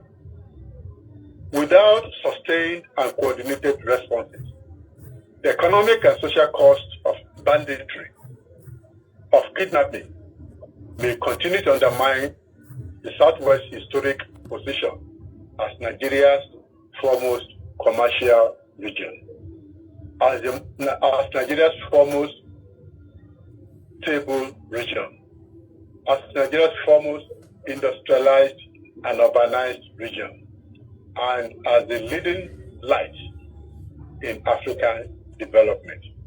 This is the task before us. And I think OPU North America, we have done very well by recognizing this gap in what we should do to advance the cause of the Southwest, and of course, the cause of Yoruba civilization and race. I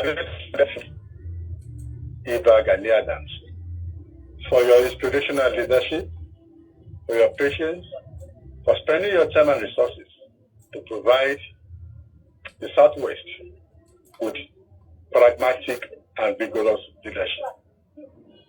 May you continue to be relevant. 𝗢𝗢𝗥𝗧𝗛. I'd like to thank everybody for this opportunity to have this time with you and to wish you very successful summit. Thank you. Thank you, sir. Bro, Ebusheo. 𝗢𝗢𝗥𝗧𝗛. Ebusheo, Senatio. 𝗢𝗢𝗥𝗧𝗛. Roadmap, let's tell you, right? I need the blueprint here. I need blueprint here, bro. Sir. Lágbára Ọlọ́run sà. Ẹ̀jẹ̀ bá wa transfer. Ẹ̀jẹ̀ bá wa transfer kí ni ó yẹ jọ? Mo tẹ̀lé sí ẹ padà sí àgbẹ̀kẹ́ àdé. Mo rò pé bóyá ẹ máa lò ó. Okay, mo ti send it to Chief Ibrahim. No, èmi lè máa send ẹ padà sí ìta ní Chief Ẹ̀kí ti Ibrahim. Ibrahim kọ́ send ẹ̀ sí wọ́n. Kọ́ send Wọ́n send ẹ ẹ̀ padà sí mi. Yeah. Ẹ ṣé sà. No, èmi ni mo send kíní yẹn sí yín pé mo fi ṣe ẹ kọ̀ dá padà sẹ́yìn sódà. ìtókè wọn náà ti send ẹ̀ sí Ibrahim. Ṣé kí n take over host the video transfer it there? Yes, ẹ ṣé. Okay, continue, sir. We appreciate the professor for this wonderful keynote address. The speaker did eloquently well with all the subject to be touched, and then all the I's were dotted while all the T's were crossed. Thank you so much. Professor 𝗡𝗢𝗥𝗧𝗛 is a prominent Nigerian academic historian and university administrator who specializes in African history and legal history. He is a long-serving professor of history at 𝗡𝗢𝗥𝗧𝗛 University, Ile-Ife, Nigeria, where he has been actively involved in teaching, research, and community service for several decades. Beyond his core role at OAU, he has stepped into high-level administrative positions in the Nigerian university system. Notably, he serves as the Dean of the Faculty of Art at Emmanuel Alayode University of Education in Oyo, Nigeria. Professor allows research interests deeply explore African political development, constitutional history, and judicial system. Some of his notable academic work and collaborations covered the intersection of indigenship and citizenship in Nigeria, the political and social dynamic between native population and migrant groups. So, and as you can see, it fits in directly to talk boldly on the issue of insecurity in Nigeria at the moment, being a professor of history. But the sad thing is that history has been taken off the curriculum in our schools in Nigeria. So sad.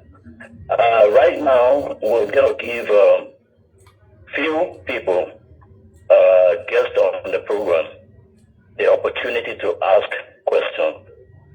But before then, I want to invite one of our leaders in North America, that is the coordinator of North America, the coordinator of OPU America, to quickly identify or recognize their leaders there. Thank you.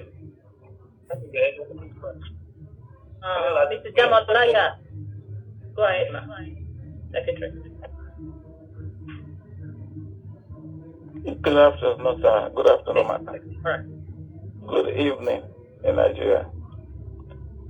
Yes, my name is 𝗡𝗢𝗥𝗧𝗛, and I want to apologize for coming in late because I think my name was earlier called, which I was not on the platform, in the meeting there. So I'm sorry for that. And I want to appreciate you for giving us this opportunity to introduce our leaders. And I will start with Papa 𝗢𝗢𝗥𝗧𝗛 for the USA. We have Chief Arousal, and the person of Mr. 𝗢𝗢𝗥𝗧𝗛𝗛 as our Papa Odua. We have Chief Mrs. Yeti Adesanya as our Yaodua. And at the same time, we have our leaders, our Elders Forum, under the umbrella of Chief Mrs. Yeti Adesanya as the chairperson.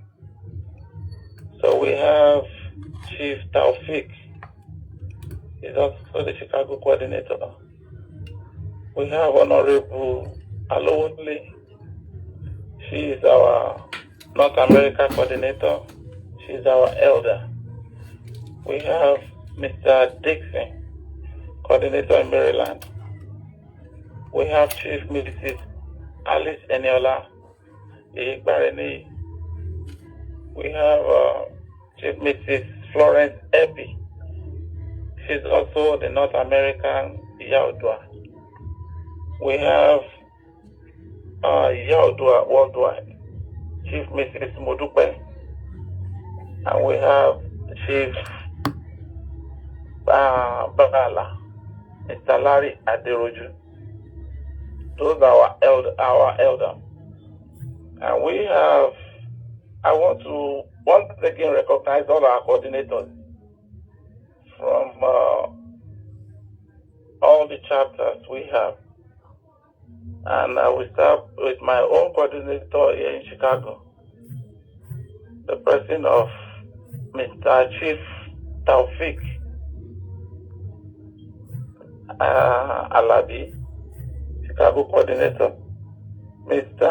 𝗡𝗢𝗥𝗧𝗛𝗡, Indiana, Dr. Kenny Odushote, Minnesota, Mr. Adeolu Tinubu from Texas, Mr. Moses Ogunleye, New York, Mr. Dixon, Maryland, and Chief B. Greenlight, Kentucky. He is also our our publicity director. Publicity director. And all the flyers, all the invitations, all the adverts you are seeing, he is responsible for everything. So we thank you all. And that is what we have. My name is 𝗡𝗢𝗥𝗧𝗛𝗡𝗥, that is United States of America coordinator once again. Thank you.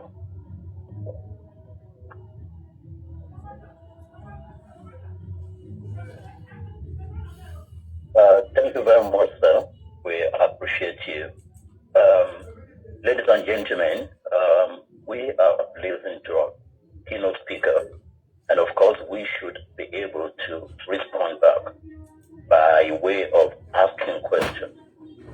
So we'll allow questions, we'll answer all the questions, and then we'll allow the guest speaker to do justice to them at once. So we'll only allow like 4 or 5 questions.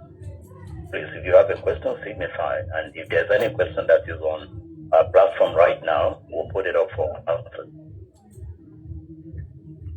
Once again, I want to implore all of us in the interest of decorum to please mute your microphone if you are not talking to everyone. Please mute your microphone in order to filter away all the noise that are coming from the ambience around us. Thank you.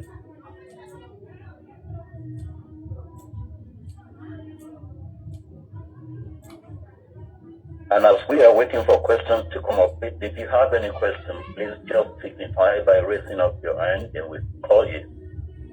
Within a few seconds, you ask your question, and then we allow another person to ask a question. While you're asking your question, the keynote speaker will be taking note of those questions because he's going to respond to the questions once.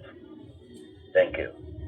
I wish to recognize our Baba Udura in OPU, Canada, Baba Udura 𝗢𝗢𝗥𝗧𝗛𝗡𝗥. You're welcome, sir. And again, Yaudua for Canada. Yaudua is Mama Fumi Udumade Yameto. You're welcome.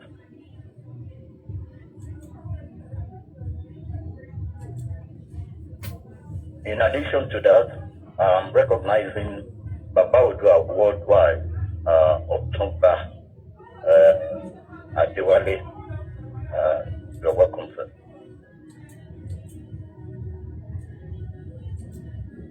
𝗡𝗢𝗥𝗧𝗛𝗡𝗥.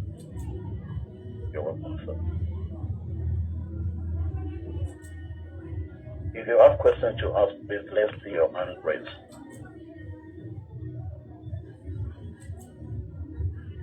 Ẹ bá ní ìbéèrè, ẹ jẹ́ ká rí ọwọ́ yín lókè o.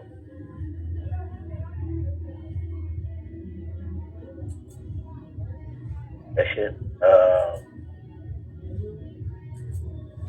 àti rí ọwọ́ kankan lókè o, ta ló ní ìbéèrè ẹjọ́ lórí gbogbo ohun tí a ti gbọ́ pàápàá. Àwọn méjì ti náwó. Mo ti rí ọwọ́ méjì báyìí, ẹ ṣé. Mi ò wá mẹ́ni tó kọ́ náwó ṣùgbọ́n ẹ jẹ́ ká kọ́ pé obìnrin. Màmá ọba Ọ̀túnba Kẹ́mi Àmúkẹ́mi Àgbékẹ́ Àdéọlá Àríwájú. Mama wa Otumba Kemi Apeki Adeola Rewaju. Yeah, thank you so much. Yeah, thank you so much.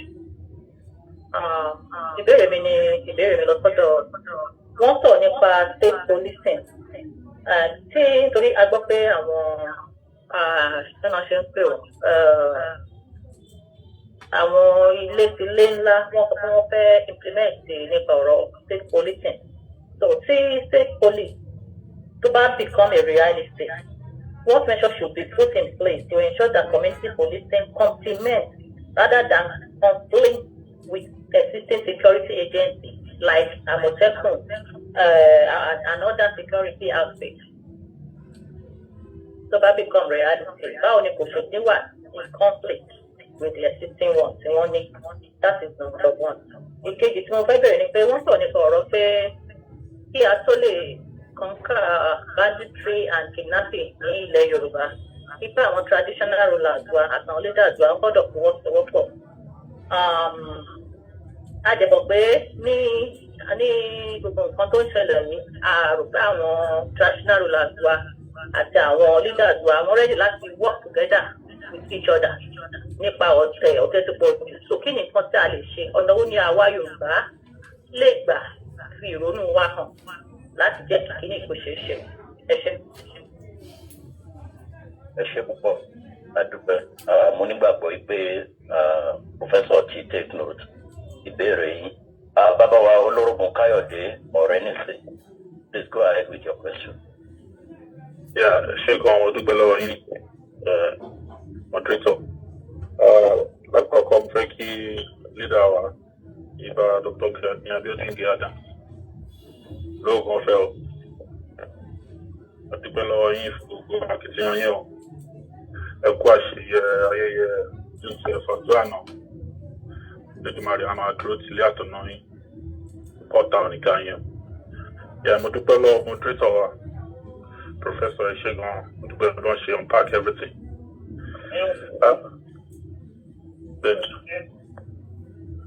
Ní kíákíá, as OPU stakeholder and the leader, mo rí pé leader àwọn ń ṣe ọ̀pọ̀lọpọ̀ iṣẹ́ ní orí insecurity, and be personally and passionate about security, because tẹ́bá ní gbogbo ilé àtọ̀nà tí ò bá sí àlàáfíà, tí ò sí bẹ́ṣẹ̀ fẹ́ jókòó, ọlọ́mọ rẹ̀ kí wọ́n ta dẹ́mi olú ẹ̀ lógbòdò. So now, in to mention question quickly, because I mentioned maybe 2 weeks ago or 3 weeks, our organization was set up security conference in Canada on the Yoruba Greater Toronto. So one work with Babakan on Dr. Káyọ̀dé Àjùlọ. So he happens to be the Commissioner of Justice and an Attorney General of Ondo State. So question tí mo fẹ́ bí wọ́n ní wípé ẹ̀yin gẹ́gẹ́ bí èèyàn tó interpret law Ondo State, ṣé kò possible kẹ́yìn àtàwọn ẹlẹgbẹ́ yìí ní other southwest states including Kogi and Kwara? But èmi máa fẹ́ include Kogi and Kwara àti rọ́dọ̀ Kogi lèmi ti wá ní Sọ̀lú. Àwa dẹ̀ ń feel it àwọn extremists yẹn gidi gan. Kò sí ọ̀sẹ̀ kan tán kí n gbéyàn 20 ní àdúgbò yẹn. Confirmed story. So now, clearly, in your capacity as the Commissioner of Justice and an Attorney General, apply, pass law to my phone Àmọ̀tẹ́kùn strength. Láti be a more powerful arms and ammunition. Thank God, law will restrict number upon the recruits. So, what's the new mission ban? Why is you are waiting for the legislature to pass into law state policing and what have you? As a loophole, but they want to find any Àmọ̀tẹ́kùn. But guess what? Fair announcement will because my loan. Apparently, my any won't do sorrow. Want to jí òun gbé rí. Onígbà tán lè jí òun gbé, ó ní gbogbo ìgbà tó ń lò nínú den àwọn kidnapper. Onígbà tó máa jáde tán máa fún lẹ̀, àwọn OPC ló ń rí. tó dẹ̀ orúkọ ẹni tó wọ́pọ̀ nínú àwọn OPC led by Ìbà Gani Adams lórí sórí ìpá àwọn people náà fight for freedom ẹ̀ ṣé àwọn Yorùbá wọ́n mọ capacity and antecedents Ìbà Gani Adams wọ́n dẹ̀ mọ̀ pé he has the capacity to put all this insecurity to rest but because security in Nigeria is a lack of capacity however is a presence of willpower. They are the one feeding the insecurity. How do you expect them to fight it? So now, question me in a nutshell, how can we, whilst we are waiting for all this, how do we use what we have now to tackle this insecurity? Right now, currently, OPC, led by Ìbà Gani Adams. I'll mention orúkọ ẹ̀ wọlé tí leader wa rán lọ sí òkè ògùn tó lọ mú wákìlì bọ́dà gbọ́n ló lè tì ó lóun ló ń kọ́kọ́ rí. So all the Southwest governors they know this. Kò sí ẹnìkan tó wà ní Southwest tó ti wọ 40 years lọ́jọ́ èdè tí ò mọ ipa tí Ìbà kó nígbà tí a wà ní struggle June 12. So, but because the political elite they are in denial because of their pockets, because of the security vote on pockets, so however, because of history, question down small recommendation. Okay, ever worship Papa. Baba ni pé wọ́n ṣe ti collect àwọn people yìí protocol reminder wọ́n ti kọ rejoinder wọ́n wá yìí nínú bọ́n ṣe dísítò wọ́n yọjú sáwọn governors yẹn lẹ́yọ̀ kọ̀ọ̀kan let him seek for audience wọ́n dẹ̀ lọ rí wọn lẹ́yọ̀ kọ̀ọ̀kan ó máa wà nínú history wọn akókó mọ̀ pé wọn ò ní gbọ́ wọn nígbà náà láwọn òbí yẹn but ó máa wà nínú àkọọ́lẹ̀ pé nígbà tó ń jí àwọn ọmọ Yorùbá gbé these are the roles tí Ìbà Gani Adams play as the Arẹ́nubàbá for Yorùbá land lédi màrí àjẹpẹ́ fún wọn bàbá. Ṣé àdúpẹ́ bàbá wa fún ìbéèrè tẹ́ béèrè ẹ jẹ́ kí n ṣe pápápá kí n pe bàbá wa Timothy Olúọmọ Èkìtìkété kí àwọn náà kọ́mọ pẹ̀lú ẹ jẹ́ bá wa ṣe ní ṣókí. Lógún fẹ́ o our honorable speaker and she moderator sir ọ̀rọ̀ mi ò ní pọ̀ mo kàn ní question kan pẹ̀lú àmọ̀ràn kan question kan fẹ́ bí wá ní pé how best can we use this global platform that will support the office of Ààrẹ and other Southwest security network because this is the era of technology. We are in modern days now. So if there's any area, this global platform can support the office of Ààrẹ in terms of technological advancement to tackle insecurity in the Southwest. And then number two, get the amount. And for the forest, if you have a crop insecurity in Nigeria, we have to go to their base, which is the forest. In Canada, with a testimony, that's what we call a Ridge Road Network. So, it's more Ridge Road Network. We go to what we jáde sí Kogi láti Èkìtì jáde sí Oǹdó jáde sí Èkó so gbogbo ẹ̀ ní ó ní ọ̀nà very wide road so if each of the governors or the governor in Southwest they can come together create the ring road network so that they only make it easier for the so-called the forest and the other security assets to be accessible that become partly. Because according to Africa, he said that most of the Yoruba forests, so we are called porous border. So through that ridge road network here, and the key reduce a lot of banditry in the forest. Thank you, sir.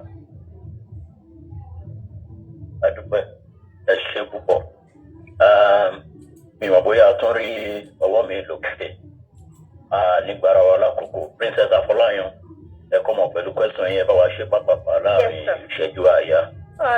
Mo kí Gani Adams mo dẹ̀ kí gbogbo lé.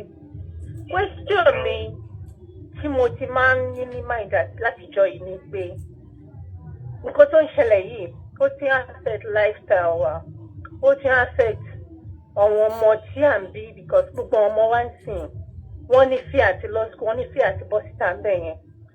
So ó ti affect economy. So and this is the time to unite fún gbogbo àwa Yorùbá.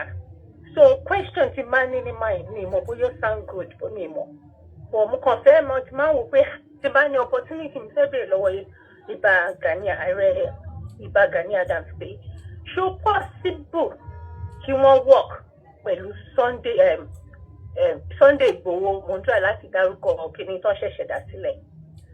So question tí mo ti ní ní mind tipẹ́tipẹ́ tí mo ní máa bèèrè pé this is the time to unite. Kì í ṣe time tá a máa wò pé èmi báyìí. So ó ti máa ní ní mind. Bẹ́ẹ̀ question mi nìyẹn sá. Ẹ ṣé sá.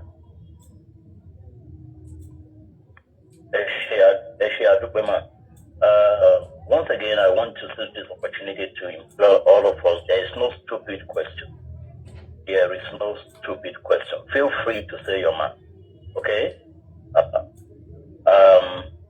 Mo ní mi fẹ́ gbà wá láyé ju èèyàn bíi márùn-ún àti rí èèyàn bíi mẹ́rin ṣùgbọ́n the hands keep coming. Àdẹ̀ láti aláwọ̀ wọn. Tẹ bá ti ń pè yẹn ẹjọ́ ẹ bá wa ṣe pápápá. Mr. Ọládìméjì Olókun. Eshigo, moderator, my greetings to Ìbà Gani Adams. Thank you for your effort. Eshigo ni Ọlọ́run máa tún ràn yín lọ́wọ́ dáadáa. I would like Ìbà Gani Adams,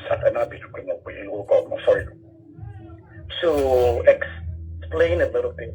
So I know you're doing a lot, but what has not been said about what you're doing to protect the security of Yoruba land?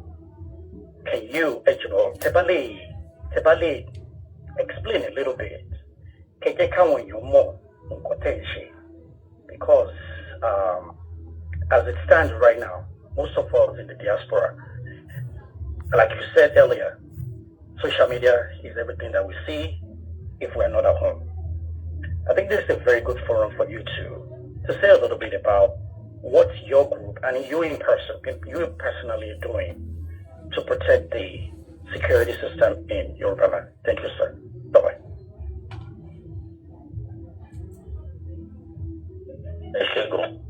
Ẹ jẹ́ ká lọ sí ọ̀dọ̀ bàbá wa Jamiu. Ọwọ́ wọn tún wọ́n ti ká wọlé. Okay, Mr. Níyì Àlùkò, go ahead. Thank you, sir. Okay, Baba wa Ìbà Gani Adams, the 15th Ààrẹ Ọ̀nà Kakanfò Yorùbá land. Ẹ pẹ́ fún wa bàbá. Ìjẹ́jẹ́ ìtẹ́ ẹ̀kọ́ alẹ́ máa kọ́ wa síbẹ̀ láyé ọ̀sán láfíà Ọlọ́run àti fún ìṣù. Ìbéèrè mi ni pé ọ̀rọ̀ yìí kò rújú. Gbogbo wa la mọ̀ pé àwọn ìjọba wọn mọ nǹkan tó ń lọ. Wọ́n dẹ̀ mọ ipa tí kálukú ń kó, especially bàbá wa Ìbà Gani Adams tán jẹ́ dídá wa. But ìbéèrè mi lọ sọ́dọ̀ Pro àti bàbá wa náà Ìbà Gani Adams. Kí ni ìbéèrè ni pé ìgbésẹ̀ wo la lè gbé tó máa jẹ́ kó yá ìjọba lára láti lè dá wa lóhùn sí ìbéèrè wa sí ẹ̀tọ́ wa tá ń béèrè, because nínú National Assembly náà wọ́n sọ àwọn nǹkan yìí, wọ́n dá issue yìí kalẹ̀. They know the truth. Wọ́n mọ̀ òótọ́ wọn fẹ́ ṣe ni. But kí ni ìgbésẹ̀ ta tún lè gbé yàtọ̀ sí èyí tí bàbá wa ti gbé sẹ́yìn, because we have tried a lot. But kí ni ìgbésẹ̀ míì tán tún lè gbé? Láà ìbéèrè yẹn lọ sọ́dọ̀ Pro àti bàbá wa ìdí nǹkan tó bá wa sọ tó máa yá, tó yẹ pé ìgbésẹ̀ yẹn máa everybody ló máa ní input ló máa wà contributed to it. Tá a jẹ́ kó yá láti lè ṣe kán dáhùn sí ìbéèrè wa kán dẹ̀ ṣe tá a fẹ́ fún wa. Thank you, sir. Ẹ ṣé púpọ̀. Bàbá wa Níyì Àlùkò, tí a bá ti gba ìbéèrè tí yín tán lórí àgbẹ̀ a máa pa ètò náà béèrè àwọn àkọjá sí abala ìdáhùn. Ẹ ṣé. Adúláwọ̀ ti gbẹ́ o. Ẹ kó wá sí o. Orúkọ mi ni Níyì Àlùkò láti New Jersey ni mo wà. Ọ̀rọ̀ tèmi máa fẹ́ gba ìgbẹ́ kan díẹ̀ gẹ́gẹ́ bí ọ̀rọ̀ àwọn bàbá wa ní ayé àtijọ́ táwa náà gbọ́jú bá díẹ̀ ó ní bọ́n ṣe ń ṣe tó máa ní pé àwọn á fi nǹkan sí ibì kan kò sí nǹkan kan tó lè gbé èmi bá rọ ibà lógún ọ̀fẹ́ bàbá ẹ bá wa padà kó jẹ́ pé a fẹ́ padà sí àtijọ́ wa náà ni tó bá jẹ́ yẹn ni solution tó bá máa ràn wá lọ́wọ́ nílẹ̀ Yorùbá á fẹ́ dà gẹ́gẹ́ bá àwọn kan ti sọ síwájú àwọn ológun àwọn orílẹ̀-èdè god president wa gbogbo wọn náà mọ̀ kí la ní air force fún tí air force ò bá lè lọ síbi táwọn bandits wà láti lè ní pé kán surveillance gbogbo rẹ̀ kí ni wọ́n náwó defense fún tí gbogbo èèyàn ò bá ti fi solution mọ́ èmi bá kọ̀rọ̀ ibà kan jọ eléyìí tó bá yẹ fún ilẹ̀ Yorùbá kán gbé ìgbésẹ̀ lé lórí torí mo ti ń wo ọ̀rọ̀ pé kò ń ṣe nǹkan tí wọ́n fẹ́ dá sí mọ́ láwọn ìjọba fún ara wọn torí gbà tí gbígbà ogun Mọdákẹ́kẹ́ ṣẹlẹ̀ níjọ́ kìíní àná gẹ́gẹ́ bí olórílẹ̀-èdè ìgbà yẹn ṣe sọ tí ń bá miss quote wọ́n ní tí ó bá ń ṣe pé Ilé Ifẹ̀ jẹ́ orírun Yorùbá ni ọ̀rọ̀ ológun nìyẹn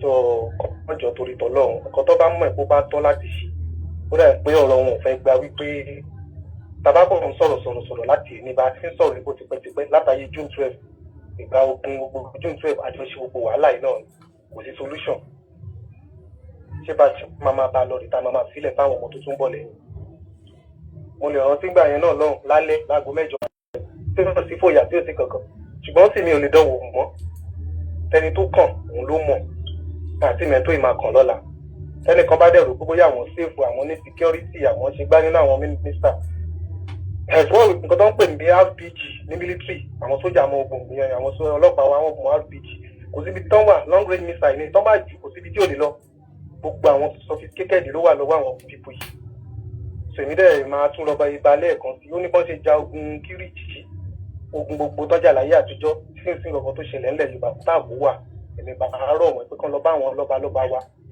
eléyìí ò ń sọ̀rọ̀ social media mọ́ kọjá gbàgbé wọ́n ń gbọ́ ògùn wọ́n ń rìfọ́ọ̀dù wọ́n ń ṣe nǹkan kan yẹn ní ìdí ẹ̀ mọ́ kọjá ká ja ogun ìlábẹ́lẹ̀ lálàáfíà tí a máa fi jọba ẹ ṣe gan sàn.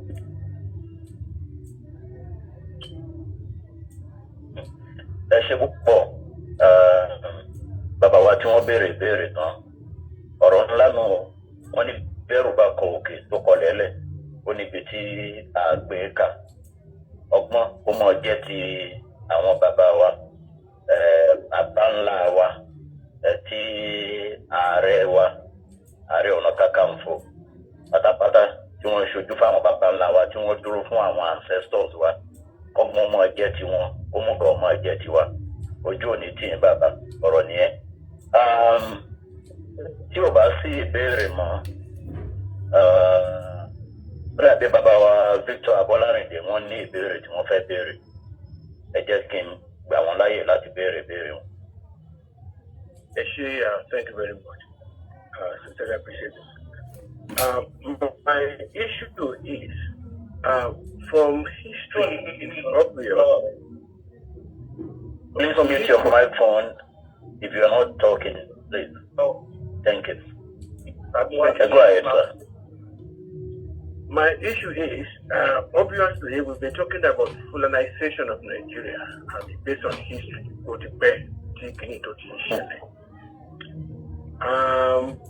We try to hide away from it because of the kind of people that get in Nigeria. What baffles me, okay, again, we are saying we are more Fulani in Nigeria, although she are working away. My question is, why to just pay our Fulani in Nigeria, our leaders, they are not seriously condemning it? And why to just pay our leaders to work? Our northern leaders, northern Fulani. What are you doing to stop it? Otherwise, I'm a because our law affects you, and either I like it or not. What here good for that south? Taraba, so obviously, there's this situation of colonization of Nigeria based on history. So we really, my question again is, why TFC the mandate our northern leaders, maybe through our media, whatever we can do, they have to put a stop to it, call their people to order, otherwise, I mean, but there's no reason to have to family in the bio.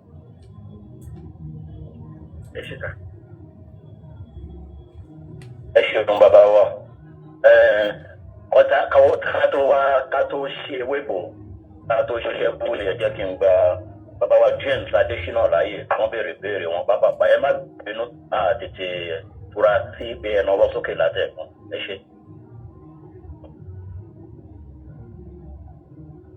Mr. James additional. Jamiu wọ́n ní Jamiu ni Mr. Jamiu additional ẹ ṣe. Jamiu. Mo ti káwọ́ sílẹ̀, mo ti bẹ̀rẹ̀ ìbéèrè mo fẹ́ sọ̀rọ̀ ìmọ̀lẹ̀ ti káwọ́ sílẹ̀ látẹ̀kùn. Ẹ ti bẹ̀rẹ̀ yín, ẹ ṣe. Ẹ ṣeun. Lọ́wọ́ tá a wà yìí, a padà sọ́dọ̀ Pòfẹ́sọ̀ wa torí àárí ọjọ́ Mùsùlùkùn, ẹ rí i pé ọjọ́ ti ń lọ, a sì ní àwọn kọ̀ọ̀kan láti ṣe. A padà sọ́dọ̀ Pòfẹ́sọ̀ wọn ti ṣe àkójọpọ̀ gbogbo ìdáhùn sí ìbéèrè yín, ẹ ṣe. Ẹ ṣeun atọ́kùn fún àǹfààní tẹ́ tún fún mi láti dáhùn sí àwọn ìbéèrè tí àwọn èèyàn wa ti béèrè. Mo dúpẹ́ pé àwọn èèyàn béèrè ìbéèrè torí pé wọ́n fi ọkàn bá mi lọ nìyẹn. Mo dẹ̀ dúpẹ́ pé àwọn ìbéèrè tí wọ́n béèrè ó jẹ mọ́ nǹkan tí a sọ lẹ́yìn. Let me start with the question from our mommy, 𝗢𝗡𝗥𝗧𝗛, that how do we streamline local initiatives into the state policing system? The state policing system is something that is still being discussed. It has not been perfected. It has not been, there's no blueprint on it yet. But we continue to provide input into what the structure will be and how our local initiatives of Amatekun and the neighborhood guards will be worked into it. But one thing I can tell you is that state policing is about taking care of local interests. It is to protect the people at the local level because security is local. And for whatever they will do, our activities will be streamlined into the state policing system. I'm not too sure that the state policing system will be a clean departure from what you have now. But I know that there's going to be a break and there should be a new architecture that reflects the fact that security is a local matter. The second question, very key about traditional rulers and leaders to work together during insecurity. Ó dàbí ni pé àwọn traditional rulers wa àtàwọn political leaders wa, they are just paying lip service to the issue of security in the Southwest. I'm saying this adversively because many of these traditional rulers, they are not traditional in the first instance and they are not rulers in the other instance. Many of them are just confused, are just bearing that title without any commitment to the responsibilities attached to that title. And that's why there's a confusion. Many of them are even supporting of all the instabilities that we now experience in the Southwest. Many of them look up to these bandits and headsmen for financial support, for political support. And that's why they are no longer effective as a platform to ensure security in the Southwest. We must look beyond them in fashioning our attitude to security in the Southwest. The third question is about how do we use what we have now to tackle insecurity. We already have a system of security, but that system may be compromised. And we have recognized the fact that the system is being compromised, is being undermined. How do we go back to a system that will ensure total security for our region? My reaction today will be that it is the duty of everybody. Not the duty of everybody to bear arms, but the duty of everybody to conscientize the other person. We need to conscientize every individual in our neighborhood, in our families, of the need for thorough security and the challenges that we face today. We need to discuss this as we are discussing today, the existential challenge that we are facing today. That is one thing that we must do. Secondly, we must popularize our attitude to security, the Southwest attitude to security. We must popularize it. We must make the news available to as many people as possible. And we must let it live in the mind of our youth. The Yoruba youth are not happy to note that they are not sincerely working in the tradition of their forebears.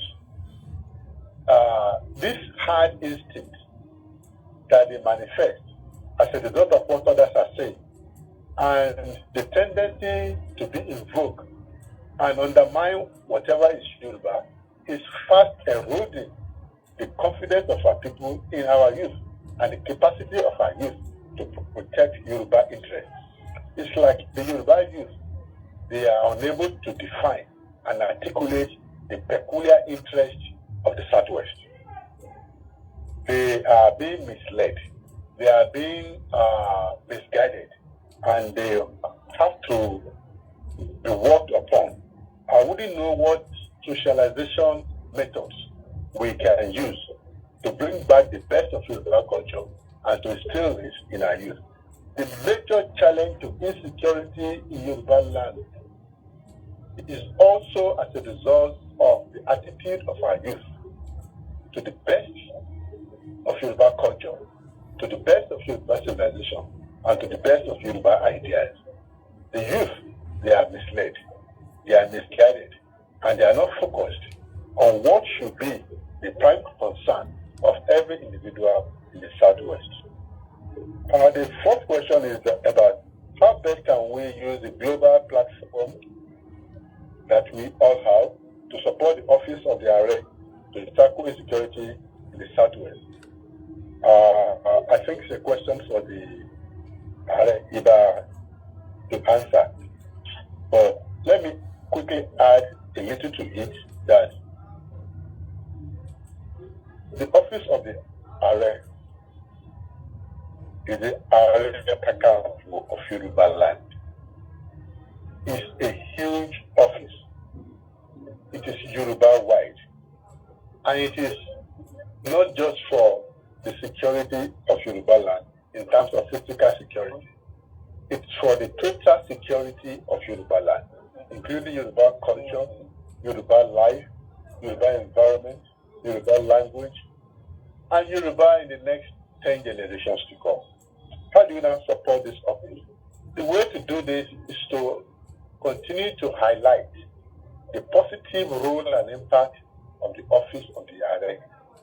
The office of the Are should continue to attract recognition, should continue to attract our support, should continue to attract our discussion, and should continue to attract our corporate financial support.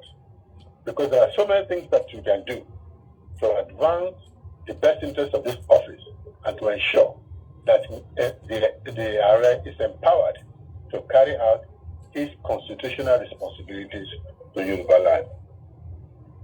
The fifth question is about the possibility of the Are working with Mr. 𝗡𝗢𝗥𝗧𝗛 to ensure the security of the Southwest and Yoruba land. I think it's a matter of strategy, and the two of them will have to sit down together to work out the strategy. The enabling environment is already there. I think the Are is large-hearted enough to accommodate as many solutions as possible just to ensure the best interests of Yoruba land and stabilize our society. The next question is about what steps can we take to force the government to ensure urgent attention to security in the Western region. There are many steps that we can take, including the discussion that we're having today including our engagement in newspapers, in social media, in our discussions, at every opportunity to discuss the need to protect the Southwest. We need to highlight the uniqueness of the Southwest.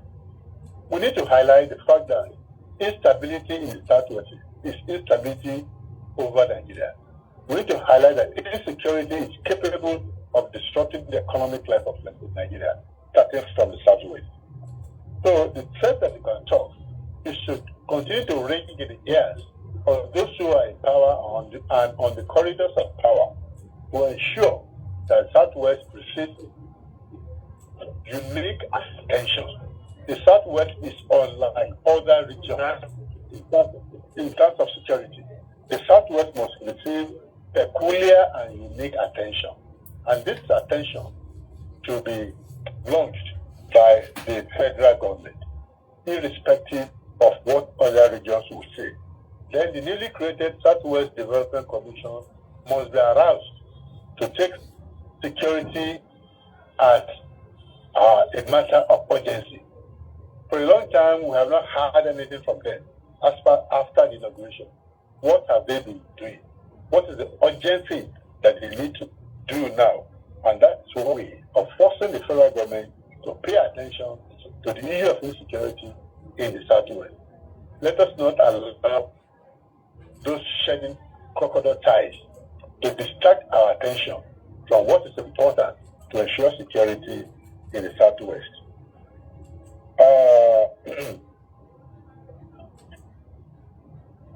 The political calculation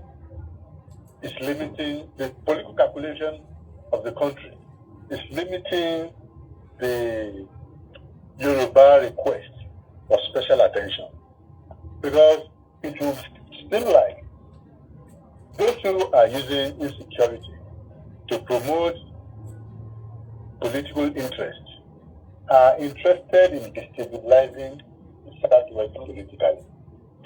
And that is why I ask the question that why do we have this instability at this time?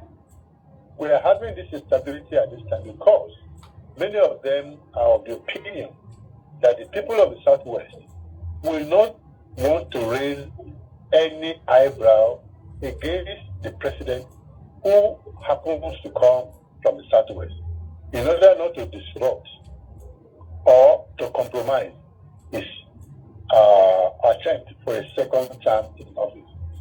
They are eating the Southwest at the weakest part and at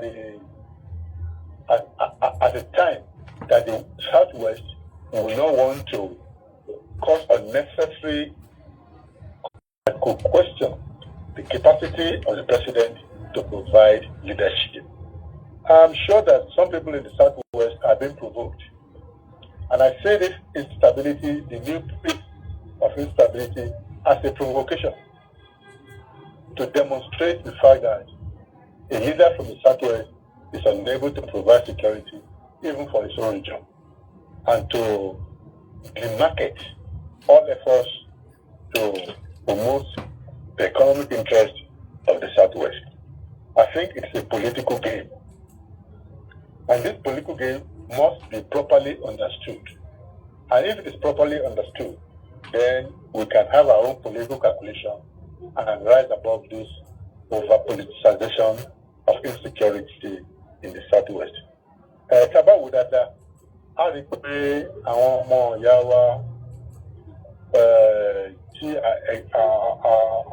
pàápàá jùlọ àwọn ọmọ ayé ìsìn wọn ò fi ọkàn sí wípé àwọn ẹ̀yà tó wà Nàìjíríà a máa ń gbéra wa lẹ́sẹ̀.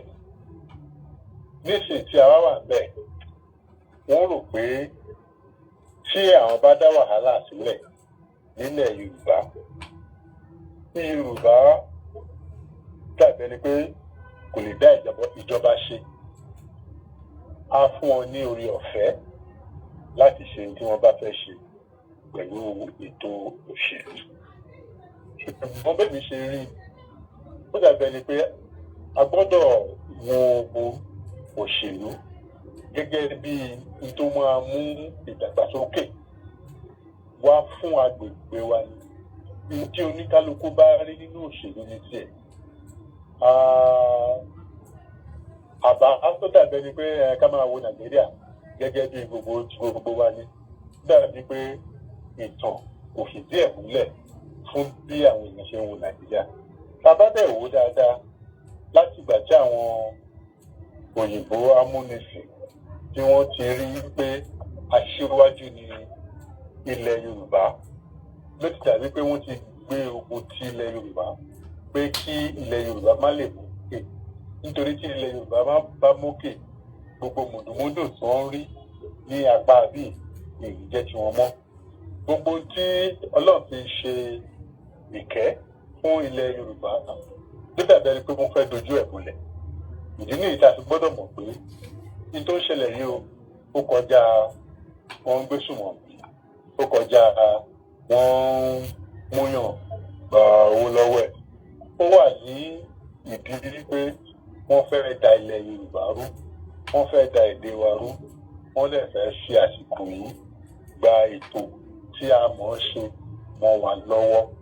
Kó tó di pé di àkókò yìí ní gbogbo ẹ̀yà ilẹ̀ Nàìjíríà, àwa Yorùbá nìkan la ní ètò jù fún bí a ṣe ń tọ́jú ìlú, bí a ṣe ń tọ́jú agbègbè, bí a ṣe ń tọ́jú ilẹ̀ ìjọba olómìnira. Àwa la ní tó ń pè ní Central Authority System. Àwa la ní tó mọ ipò ọba, ipò ìjòyè, ipò àgbààgbà ìlú, ipò àwọn ìdílé kọ̀ọ̀kan.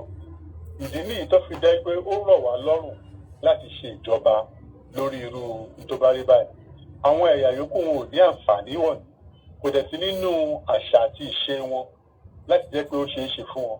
Nílẹ̀ Yorùbá ó rọ̀ wá lọ́rùn láti ṣèjọba lórí ara wa. Ó dẹ̀ dàbí ẹni pé eléyìí ni wọ́n fẹ́ kó ó ṣẹlẹ̀ nítorí pé kò síbi tẹ́ ẹ dé tẹ́ ẹ ti rí Yorùbá gẹ́gẹ́ bí aṣíwájú. Ẹ jẹ́ kí n dáná dúró bí kí n má bàa gba àkókò àwọn yòókù. Ẹ ṣé. Ẹ bá mi fún Prof ní àtẹ́wọ́.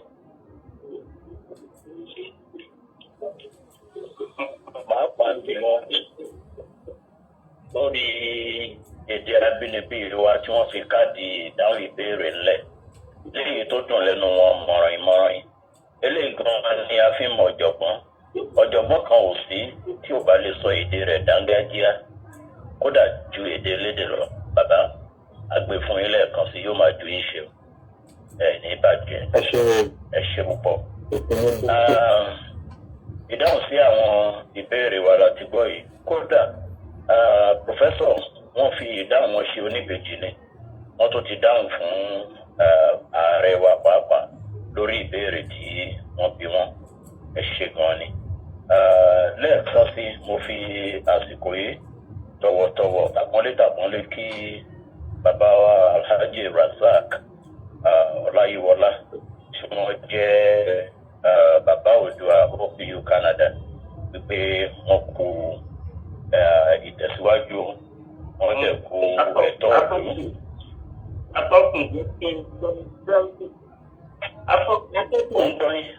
ọ̀dọ́. Ẹgbẹ́ ààrẹ kàrẹ sọ̀rọ̀ Ok, ẹ ṣeun. A máa darí olóhùn díẹ̀ sí ọ̀dọ̀ ààrẹ wa kí wọ́n bá wa tún káàdì àwọn ìbéèrè yẹn nílẹ̀. Ẹ ṣé.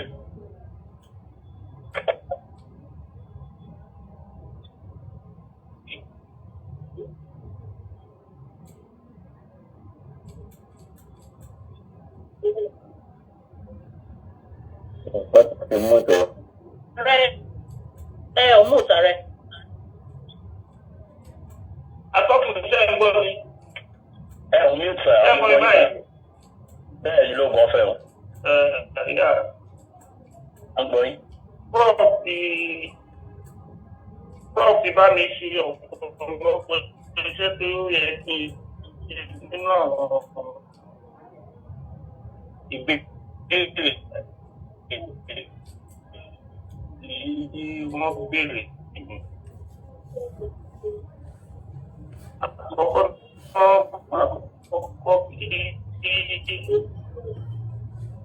Bro. Ààrẹ kí ààrẹ máìkì yẹn ò sí ẹ̀ta. Lecture yẹn ó dì kan.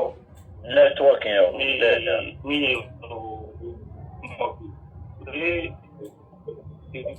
Lógan fẹ́ta.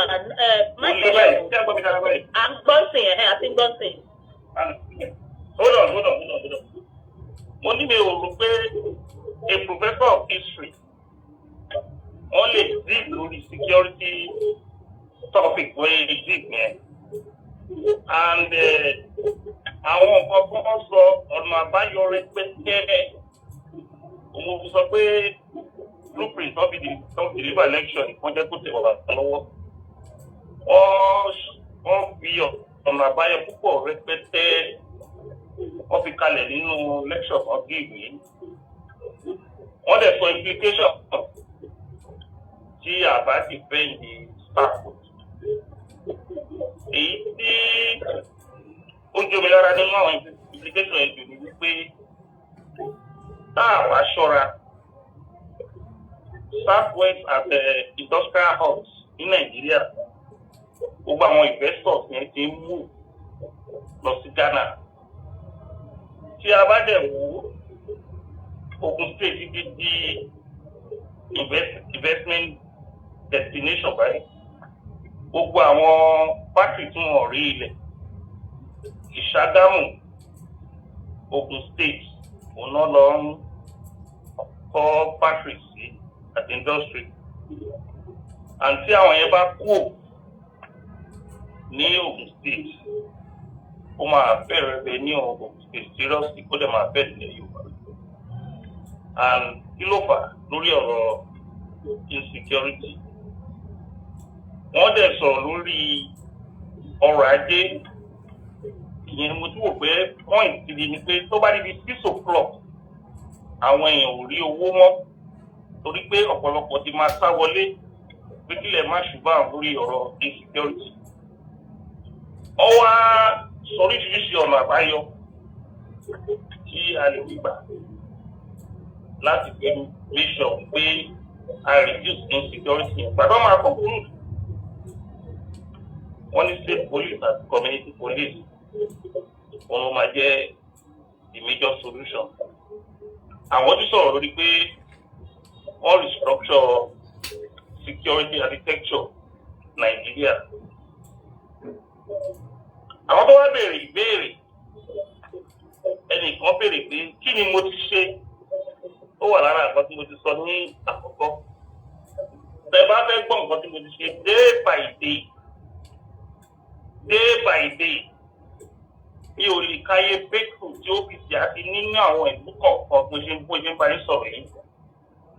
Ṣàṣà ní ìlú tó wà tí OPC ò involve lórí security arrangement ìlú yẹn. Even in the urban area ní Lagos State mo ṣe ń bá yín sọ̀rọ̀ yìí àwọn local government kan tó jẹ́ local government chairman kan ti involve àwọn OPC lórí security local government lẹ́kọ̀ọ́ yìí o tó dẹ̀ pé report ẹ̀ wá ń bá wa àjẹsọ̀ pé káwọn ọmọ wa kán lọ sí fún ọ bí wọ́n tẹ̀ pè mí ẹ̀jẹ̀ kan lọ sí lórí ilẹ̀ Yorùbá. Nínú 57 local government tó wà lẹ́kọ̀ọ́ ó kéré jù about 25 to 30 local government OPC dey involved in security through local government chairman. Tí a bá dẹ̀ wo àwọn other states àwọn tí local government ìbá pè street á pè wọ́n. So and apart from OPC, Southwest security stakeholder 14 groups ló wà ńbẹ̀ for the past 7 years mo ti kó wọn jọ. Àgbẹ̀kọ̀yà wà ńbẹ̀, Vigilante wà ńbẹ̀, Ọ̀tà wà ńbẹ̀. Oríṣiríṣi ẹgbẹ́ àwọn ẹgbẹ́ ìlà recommend fún Southwest governor fún collaboration láti fi 2 years ago tí wọ́n agree pẹ̀lú ẹ̀. Bọ̀tọ́ máa ń sọ̀rọ̀ àwọn ẹgbẹ́ individually involved nínú àwọn security communities tó lẹ̀ pé èmi ń bá àwọn DPO ṣiṣẹ́ papọ̀, èmi ń bá àwọn area commander ṣiṣẹ́ papọ̀. Ara àwọn ẹgbẹ́ tí a ti lè rí. Àtọ́ máa ń sọ̀rọ̀ breakthrough àwọn ètò late ní ìgbà kan wà láti mile 2 títí wọ Badagry wọ́n kidnap àwọn èèyàn débi pé ìgbà tó máa pa a candidate in the army Ọ̀jọ́ cantonment wọ́n láti pè wá wípé àwọn ní support OPC our partner mo wà ń bẹ̀ ní sport yẹn tí ó ta lọ invade the camp àwọn ọmọ Niger Delta yẹn camp àwọn ọmọ Niger Delta yẹn á lé ní more than 200,000 níjẹ̀dùkú mo dúró síbẹ̀ àwọn mẹ́mbà wa àtàwọn àmì wọ́n dẹ̀ wọ́bẹ̀ wọ́n lò 3 hours gbogbo house ní gbogbo ẹ̀ náà dé nǹkan tó stop kidnapping gbogbo my two tó Badagry àwọn náà kidnap ọba Ifá tẹ́lẹ̀ tí ọba yìí tó débẹ̀ ọba Goriola tó jẹ́ ọba Ifá àwọn ọmọ Nàìjíríà ìgbà ló kidnap wọ́n dẹ̀ gba bí almost 50 million lọ́wọ́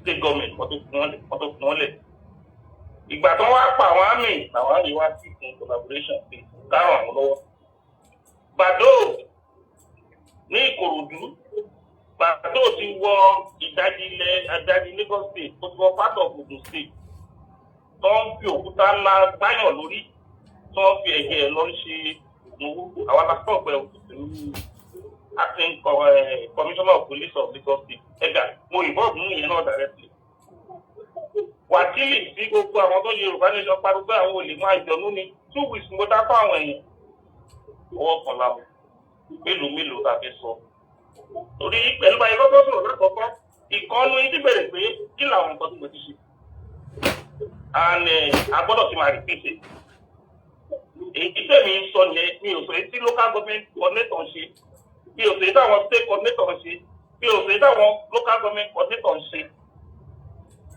ibi tó bá le jù ọ́fíìsì náà máa ń tì sílẹ̀ so tó máa ń sọ̀rọ̀ nǹkan tá a ti ṣe a lè kà á ẹ bá rí prof ti sọ̀rọ̀ lórí ìwọ tó bá ti lose identity culture ẹ o ò lè mú ìlókun kankan kò sí bó ṣe lè mú ìlókun kankan gẹ́gẹ́ bí ìran tó bá ti sọ àṣà ẹnu tó bá ti sọ èdè ẹnu tó bá ti sọ ìṣẹ̀dálẹ̀ ẹnu kò sí ogun kan tó lè win torí tó bá ti sọ èdè ẹnu àti àṣà àti ìṣẹ̀dálẹ̀ àwọn alálẹ̀ ò lè ẹ́fà support ẹ̀ tó jagun gbogbo win onímobilize èyí tẹ́ ẹ̀ ṣe conference gbogbo ilẹ̀ waṣọ Yorùbá lẹ́múra bíi Yorùbá ìyẹn nìkan ẹ fi wojú rere àwọn alálẹ̀ àtàwọn tó sulẹ̀ Yorùbá tó tí àárín wọn ẹ̀rígbà tí prof náà máa parí ọ̀rọ̀ kan fi Yorùbá parí ẹ̀ wọ́n máa ń sọ̀rọ̀ ẹni tó promote culture tó wá di oúnjẹ fún àwọn ọba lẹ́yìn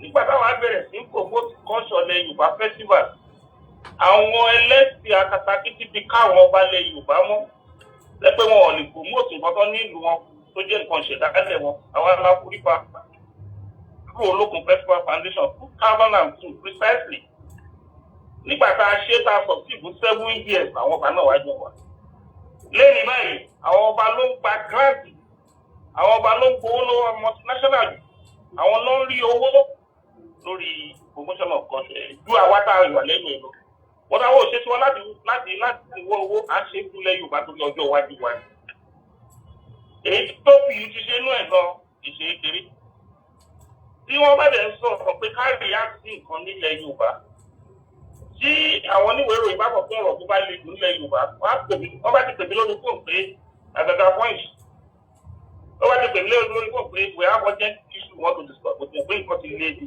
yẹn wọ́n ti mọ̀ pé àwọn èèyàn máa yẹrí èmi nìkan mo lè sọ̀rọ̀ ńgbà yẹn èmi náà máa pèsè máa react èmi náà máa pèsè máa fèsì àmọ̀tẹ́kù tẹ wá rí ìdíjẹ́ ìdárúkọ Akérèdọ́lù nìkan lẹ̀ ń dárúkọ the genesis of founding of àmọ̀tẹ́kù immediately tí mo di ààrẹ 3 months after the connector to go sign the government mo ní there is need for southwest security summit it took me almost 1.5 years to convince wọn kó tó gbà nígbà tó máa gbà gọ́vnọ̀ Fáyẹmí kù 8 years òun ló sọ pé a máa ṣe conference yẹn nígbà tá a máa ṣe conference ọjọ́ tá a máa ṣe conference èmi tí mo agitate pé kẹ́ ṣe conference àwọn gọ́vnọ̀ mẹ́rẹ̀ẹ́fà jẹ́ sọ̀rọ̀ kan Buhari ló wà lórí yìí nígbà yẹn wọ́n fẹ́ ti wálẹ̀ ní tinú hall ní káwa máa sọ sáfẹ́fẹ́ wọ́n á ní excellence ìbúlẹ̀ ń lọ wọ́n ní Governor Sanwo-Olu ṣe bẹ́ẹ̀ bí gbogbo àwọn ń lọ. Ẹ̀yin lẹ́gbẹ̀ẹ́ tẹ̀lé ẹ wá lẹ́bi wálẹ̀ sí mi lẹ́nu náà lè gbọ́n pa mi nìyí. Wọ́n ṣe ń lọ báyìí mi náà bá tẹ̀lé wọn. Nígbà tí mo dénú mọ́tò àwọn ní ìwé rẹ̀ wọ́n lé ní 50 tó wà bẹ́ẹ̀ wọ́n bá rán wá bá mi ní àárẹ̀. You are living. Mo ní àwọn gómìnà tó ti pàdé ti ń lọ. A ní ká sọ̀rọ̀ lórí ààbò ẹnu pẹ́ nìkan ti bá bẹ́ẹ̀ ṣe èèyàn méjì ránṣẹ́ káwọn mẹ́rin dúró. Àbí káwọn mẹ́ta dúró. Àwọn oníwèé ìròyìn wá pé kó nǹkan tó sọ mo ní mo fọwọ́ sí o lórí nǹkan tó sọ. Gbogbo nǹkan tó sọ yẹn mo fọwọ́ sí gbọ̀gbọ́ ọ̀jẹ̀ ká conclude ká issue communicate. But at the end of the day, wọ́n wá sí dáadáa. Wọ́n wá establish 27 man of committee. Wọ́n wá fún mi ní slot kan pé kí n mẹ́nì kan lẹ̀. Wọ́n á ní kí Òṣìṣẹ́ Ọ̀nà Kakanfò kó represent me. Committee yẹn ló give back to Àmọ̀tẹ́kùn.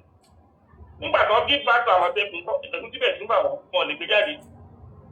Àwa àtàwa Yorùbá kan àtẹ̀yìnfẹ́ wa nílò ìbò mo rí pé àwọn tó wà ní diaspora dey play lot of role. Nígbà tá a bẹ̀ sí ń pa pé a gbọ́dọ̀ establish Àmọ̀tẹ́kùn. Màá sọ fún pé if bá ti wà tẹ̀sí dálẹ̀ láti nínà láti 2002 tẹ̀sí dálẹ̀ ìfàlẹ̀ kò sẹ́ni tó takò yìí. Màlàmí tó wá ń tì mọ́lé kiri yìí mo láti write open letter to Màlàmí di Attorney General. A draft letter yẹn débi pé gbàtà máa sẹ́lẹ̀ sí àwa àdúgbò media. Òun ló lọ pressurize Buhari ní kan pé meeting ó ní kí Ọ̀ṣínbàjò kò ṣe àmìtì. Níbi ẹjọ́ Ọ̀ṣínbàjò ṣí ẹ̀ after the pressure òun náà wọ́n recognize wọ́n bẹ̀rẹ̀ Àmọ̀tẹ́kùn tó wọ́n lè sílẹ̀. Mélòó lọ fẹ́ sọ̀rọ̀ àwọn kọ́dá sí ẹnìkan ti sọ̀rọ̀ project sọ pé òṣèlú ò jẹ́ kí àwọn olórí wa nílẹ̀ Yorùbá gbádùn òṣèlú yẹn náà dẹ̀ ti wà rí àwọn ọba ó ti wà rí àwọn ọba òun ló ń kó bá wa ẹ̀ gbọ́n nǹkan tó ní májìkì sọ ékeré ni o nínú àwọn ọba míì ń bá àwọn Fúlàní ìṣòwò lẹ́kọ̀ọ́ bá wọn ṣe òwò Fúlàní.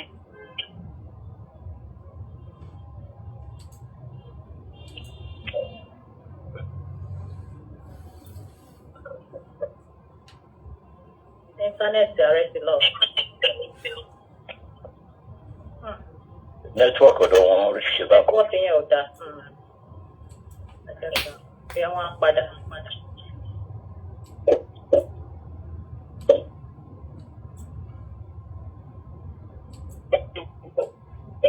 Bẹ́ẹ̀ ọba ṣèpàdé pẹ̀lú ẹlòmíì inú wọn bí ọba ṣọ́ra àti fi àkóbá wọn.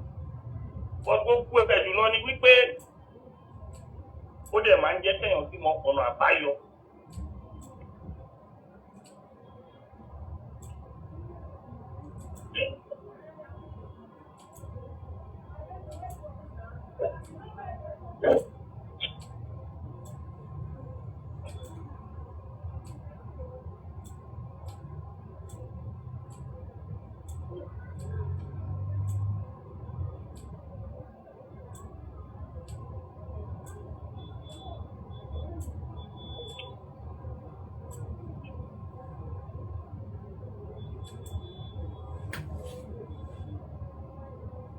Àgbọ̀n kankan mọ́ ọ.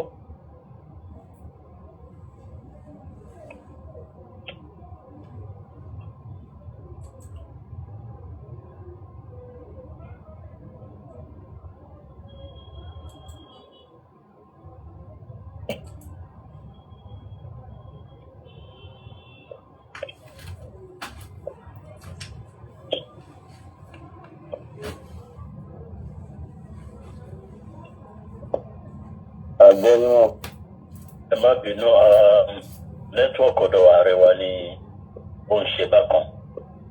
Tí wọ́n bá ráyè wọlé padà mo mọ̀ pé wọ́n á gbìyànjú àti tètè ká díẹ̀ ńlẹ̀ so that a lè move forward. Ẹ má bínú, please bear with us. Bóyá nẹ́tíwọ̀kì wọn ni. Bẹ́ẹ̀ni. Nẹ́tíwọ̀kì wọn ni fún wa bóyá ọkọ̀ máa rán tó. Okay. Ẹ̀gbọ́n ẹ̀ sà. So, kí má gbà yín láti púpọ̀ ọ̀rọ̀ agitation state police yìí nígbà táwa bẹ̀rẹ̀ sí pariwo ẹ̀ ọ̀pọ̀lọpọ̀ àwọn tó súnmọ́ president ẹ̀ ń gbà wọn láti sọ̀rọ̀ lé lórí ibùdó àwọn gómìnà wọn ò lè sọ̀rọ̀ state police pé kí president má bínú sí wọn. Àmọye àwa few people tí a fèsì state police ó ní national assembly ìbẹ̀rẹ̀ṣẹ́ lórí ẹ̀. Òun ló ìbẹ̀rẹ̀ṣẹ́ lórí ẹ̀. Mo wà ní conference kan Yínká Ọdúnmákin memorial lecture 5th anniversary. Mo forúkọ bo SAN kan ní àṣírí tó lórúkọ ní Nàìjíríà nígbà tó máa gbẹnu bá state police ó ní àníbi state police.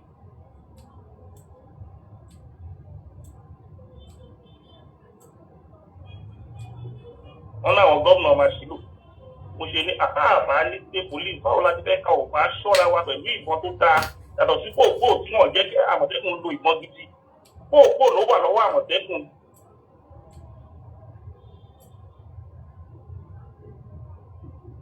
Ṣé ẹ mọ̀ pé gbogbo àwọn akíbi àgbẹ̀jẹ̀rò yẹn ẹgbẹ́ mi ìdárúkọ ẹ̀ nígbà tá a wá fà lọ wá ní tí wọ́n láì bá tẹ̀lé wọn ní pè yín o ìwọ agbẹjọ́rò yìí o tó pẹ́rẹ́ látíbìtì wọn ní pè ẹ́ o ẹ̀yin tẹ́ ẹ sọ̀rọ̀ wọn ní pè ààrẹ náà máa káàkiri ó ní èmi mo dẹ̀ ń pò fún àìsòlùsọ̀ wíwá ẹ̀yìn tapò báyìí nítorí pé ẹ fẹ́ sọ̀rọ̀ àwọn ẹ̀kọ́ òun náà lọ́ọ́ bẹ̀rẹ̀ sí recognize díẹ̀díẹ̀ yìí gbogbo nǹkan tá a fà sí 2014 national conference kó tó di pé ìjọba gba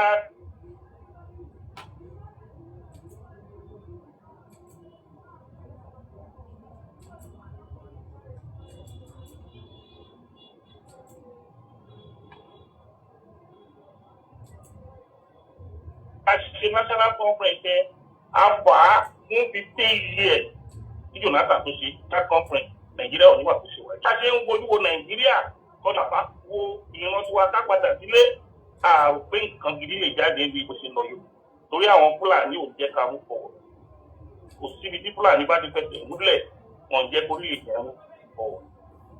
But Ọlọ́run àpò àmọ̀ṣe ẹnìkan sọ̀rọ̀ nǹkan ìbílẹ̀ ní àlùkò tí a bá máa gbìyànjú díẹ̀ lábẹ́ ṣẹ́rí gbogbo nǹkan tó ń jáde yìí ó dàbí pé nǹkan sẹ́yìn block téèpì ẹ̀ wá ń yọ jáde ní gbogbo crisis tẹ̀sí rí yìí o kò sí láàárín ọjọ́ mẹ́ta tá a máa ṣiṣẹ́ spiritually lábẹ́lẹ̀ lórí ọ̀rọ̀ ààbò ilẹ̀ Yorùbá èyí tẹ́lí tó ń jáde ó dàbí pé tí nǹkan máa lead ló wá ṣẹlẹ̀ lẹ́nu gbọ́ yìí kò bá ti wọ́ọ̀tù báyìí tẹ bá Èkó àwọn terrorist tó ti wọnú Èkó tó wá máa kà wọ́n in number wọn lè lé less than 2 to 3,000 wọ́n ti fi straight ilẹ̀ Èkó ní o Lagos state bẹ́ẹ̀ Ògùn state Ọ̀yọ́ state Ondo state Èkìtì state and Ọ̀ṣun state wọ́n ti fi straight wa but ẹ̀ẹ́dẹ̀ lọ́wọ́ àwọn àgbà Yorùbá ìjẹ́ pèpàdé insecurity nígbà tí kìíní ètí ṣẹlẹ̀ kọ́ pèpàdé èmi ni mo pe last conference ní Ìkẹjà December 8 mo ná about 15 million lórí conference ẹ̀mí ìgbà kọ́bọ̀ lọ́wọ́ olóṣèlú kankan 33 organizations ló mí lórí ọ̀rọ̀ ìjọ December 8 ní 10 degree of Ìkẹjà recommendation wa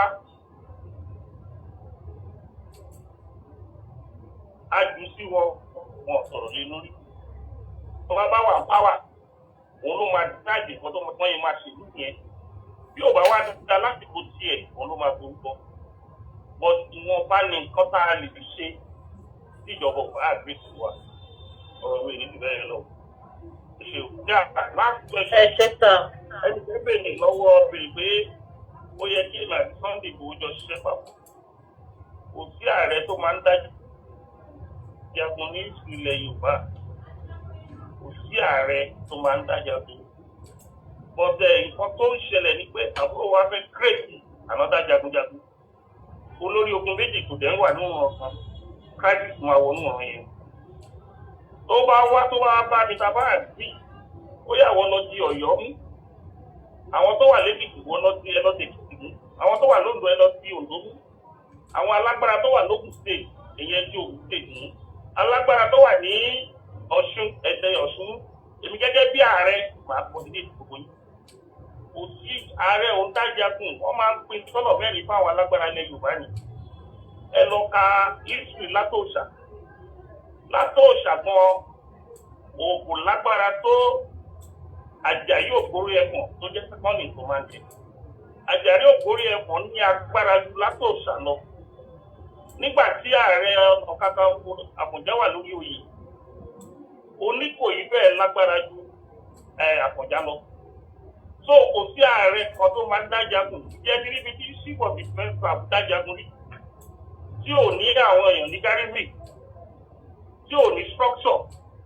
But ìpàdé yóò wà bá ní pé kájọ ṣe kínní tó ń dá pẹ́tàkì ẹ̀ ṣe ó máa ṣòro láti bá ṣiṣẹ́. In the military wọ́n máa ń pè ní mutiny ó dàbí pé èèyàn fẹ́ tọ́pù ìjọba tó wà nílẹ̀. Nǹkan tí mò ń béèrè fún lẹ́yìn ará lórí ìfọ̀sọ̀fẹ́ ọ̀lẹ́larẹ́ pé kí ìjọba fún mi láyè ìyẹn ló wà wọ́n béèrè fún báyìí. Nǹkan tí mo ti béèrè fún láti fi 3 years ago nígbà tó ń ṣe Yorùbá nation pé ọ̀lẹ́larẹ́ kò ṣe dá ṣe ìyẹn náà ló ń gbọ́ wá ń béèrè báyìí. Wọ́n ní tí nǹkan bá ṣẹlẹ̀ àgbà ló mọ ibi tó máa rí sí. So assuming you understand that he is the head of the warrior of Yoruba land. Tẹ́mi dẹ̀ ní àtijọ́ tó jẹ́ thousands of participants. Pé kájọ ṣiṣẹ́ papọ̀, ókè ìwọ lọ mú Ọ̀yọ́, ókè tó bá tẹ̀ tó fẹ́ mú Ọ̀ṣun, bóyá mú Ọ̀ṣun pẹ̀lú Ọ̀yọ́. Á fún àwọn èèyàn bá tẹ̀, bó ṣe máa ń jagun yẹn. Kì í ṣe pé kán gbé olórí ogun kan dìde, kí òṣèlú ti gbẹ́ lórí ìdìde, counter productive nìyẹn. So ibi tí ọ̀rọ̀ wà ní. And Prof sọ pé wọ́n ti politicize ọ̀rọ̀ security. Ẹ rí pé àwọn federal government ti ń dálé Mákindé lórí. Mákindé ti ń dálé federal government lórí. Fáyọ̀ṣe ti ń wá látẹ̀. Ó ti wá ń blame gómìnà Ọ̀yọ́ state. Kì í tó méjì tí òṣèlú ni o, wọ́n ti fi ń ṣòṣèlú o lórí 2027. So àwa la máa mọ̀ bá ṣe máa gbára wa. Ẹni tó bá yó kì í sọ̀rọ̀. Ẹni tó bá ti yó nínú òṣèlú kò ní sọ̀rọ̀ síta. Ẹni tó mọ̀ pọ́jọ́ wájú òun ò fẹ́ kán bàjẹ́ òun ló máa sọ̀rọ̀ síta. Ọ̀rọ̀ mi ò bẹ́ẹ̀ lọ. Lọ́gbọ́n fẹ́ o, ẹ ṣe tà. Moderator sir, over to you. Moderator.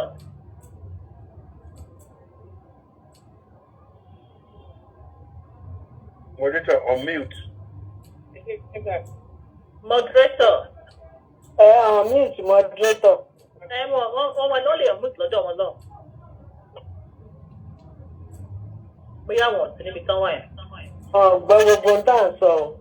No, wọ́n máa gbọ́ wọn tẹ́ fọ́n tẹ̀ lóye tẹ́jẹ́ kí n sẹ̀ mẹ́tẹ́jì sẹ́wọ̀n.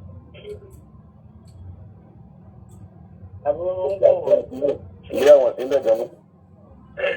Wọ́n wà ní ìgbà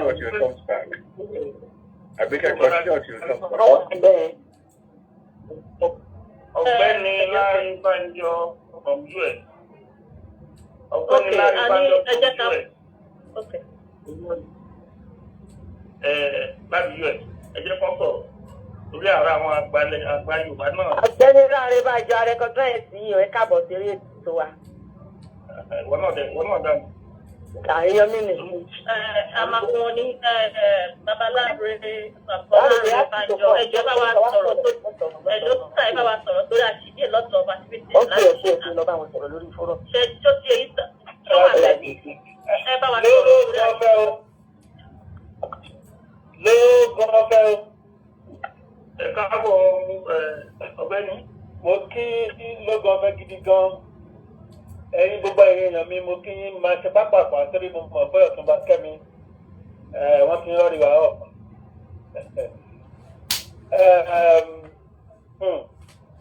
Ṣé rí ọ̀rọ̀ ilẹ̀ Yorùbá bàbá Ògúndé wọ́n ti sọ tán.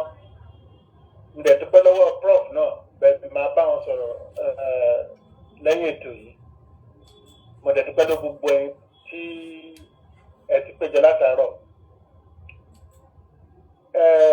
Àwí koko nígbà tọ́rọ̀ yìí máa bẹ̀rẹ̀ àwọn náà kan sọ wípé ọ̀lẹ làárẹ̀ kí làárẹ̀ ń ṣe wọ́n fi jóni kókò máa gbọ́gbọ́dá káàkiri ni.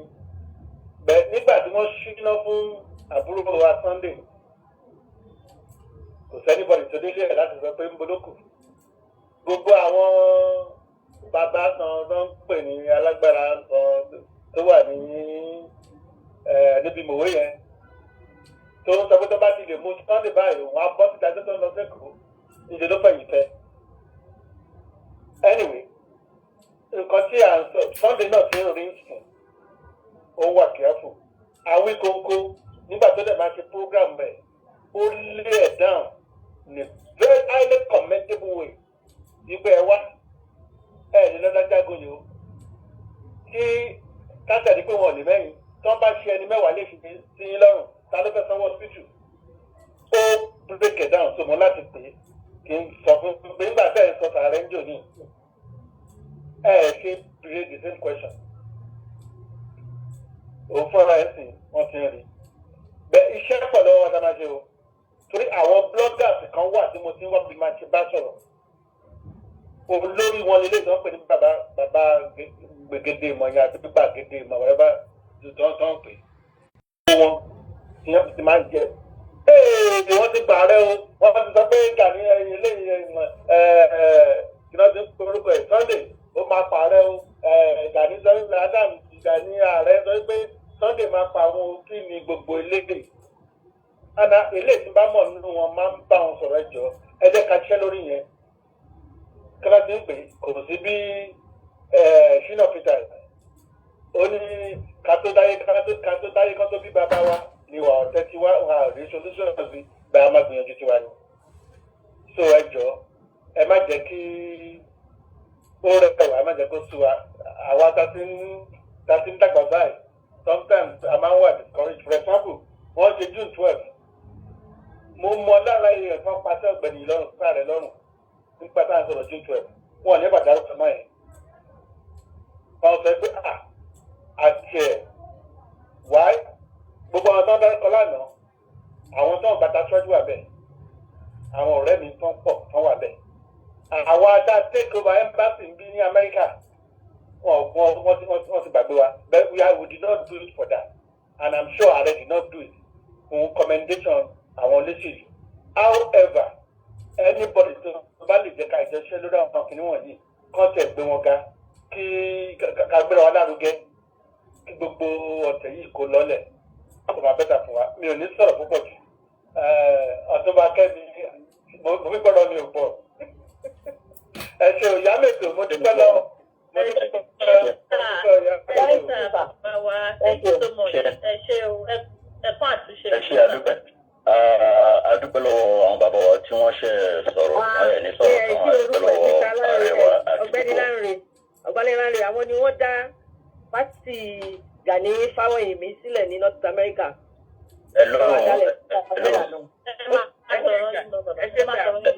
Hello. A máa tẹ̀síwájú láì fi àkókò ṣòfò àti bẹ̀rẹ̀ ìbéèrè àti gbọ́ ìdáhùn. Ẹ jọ̀ọ́ ẹ má jẹ́ ká máa kó síra wa lẹ́nu. Slow down, because the conference is not like that. It is actually yes. Exactly. Ẹ ṣe bàbá ẹ ṣe tà. Ẹ ṣe ààrẹ, God bless you. Ẹ jọ̀ọ́ nítorí Ọlọ́run tí moderate bàbá ti microphone ẹ jọ̀ọ́ ẹ jẹ́ kí adákẹ́ òyìnbó tí a bá fẹ́ sọ ká lè ráyè tẹ̀síwájú.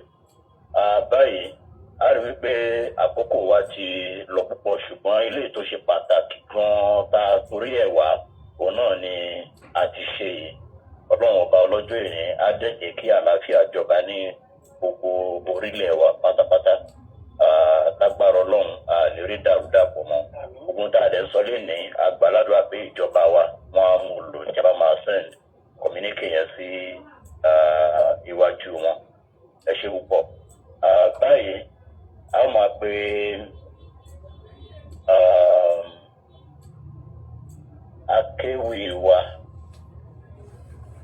akéwì wa láti ìṣẹ́jú ráńpẹ́.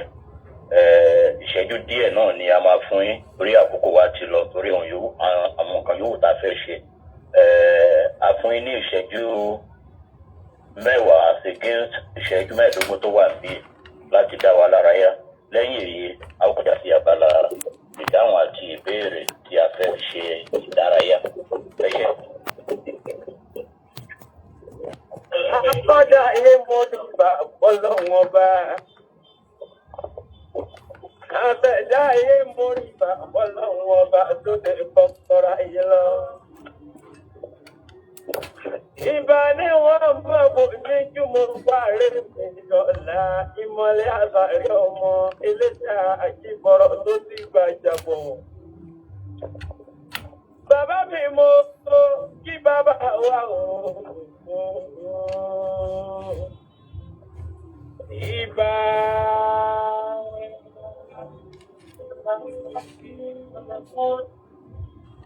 Dr. Gani Adams bàbá wa sórí rẹ̀. Di pípẹ́sọ̀ bára ọ̀nà Kakanfò ilẹ̀ Yorùbá.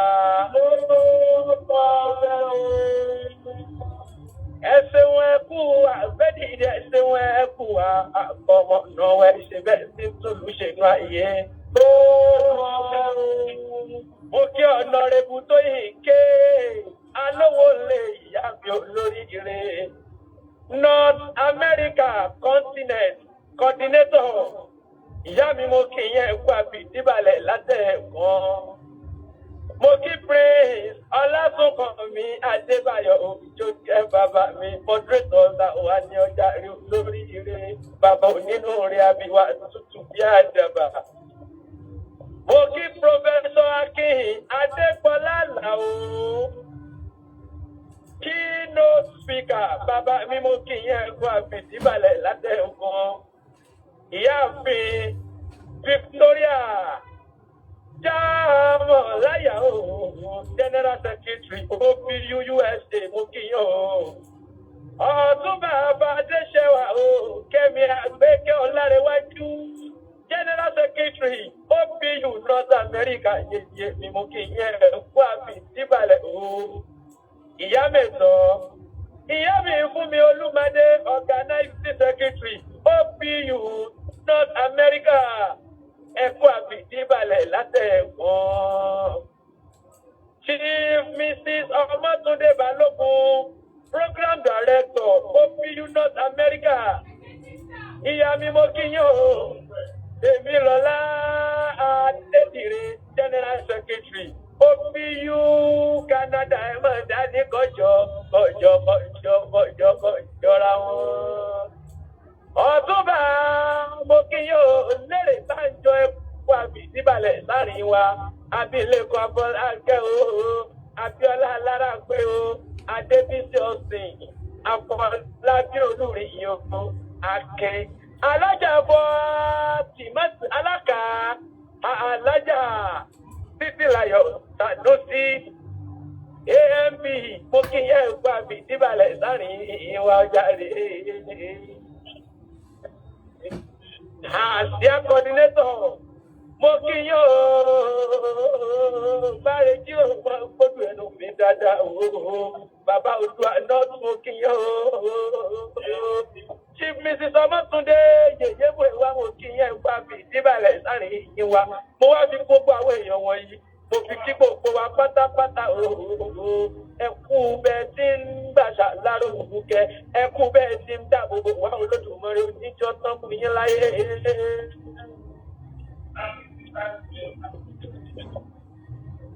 Ọmọ Odùwà ilé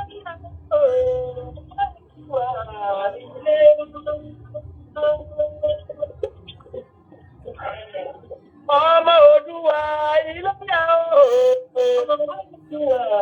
ilé àjòlèdùn títí o.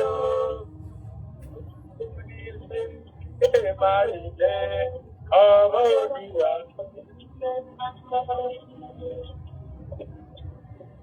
ọmọ Odùwà ilé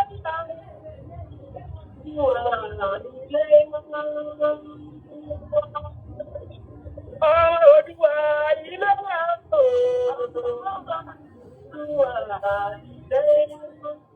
àjòlèdùn títí o. Ọmọ Odùwà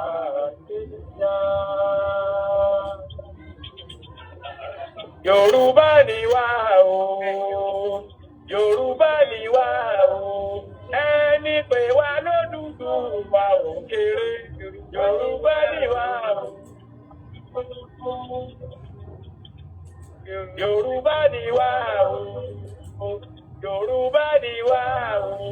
Ẹni pè wá lódùdú wa ò kéré. Yorùbá ni wá o. Àṣà wa dọ̀wọ́ wa. Àbò wa dọ̀wọ́ wa. Ẹni pè wá lódùdú wa ò kéré. Yorùbá ó dọ̀wọ́ wa. Ọmọ Olúwa ilé ayé. Ọmọ Olúwa ilé ayé. Ọmọ Olúwa ilé ayé. Àjọlẹ̀dùn títí o, onílé wàlélé. Ọmọ Olúwa ilé ayé. Àṣà Yorùbá ò gbọdọ̀ kú o. Ìṣe Yorùbá ò gbọdọ̀ tán o. Kárí ní ìsàpọ̀lé o, kárí ní ìsàyẹ́sí o, àṣà bàbá o. Àṣà Yorùbá ò gbọdọ̀ kú. Ìṣe Yorùbá ò gbọdọ̀ tán o. Mo pé kárí ní ìsàyẹ́sí o, kárí ní ìsàpọ̀lé o, àṣà bàbá wa ni. Àwa là làṣà, àwa o, àwa là làṣà wa.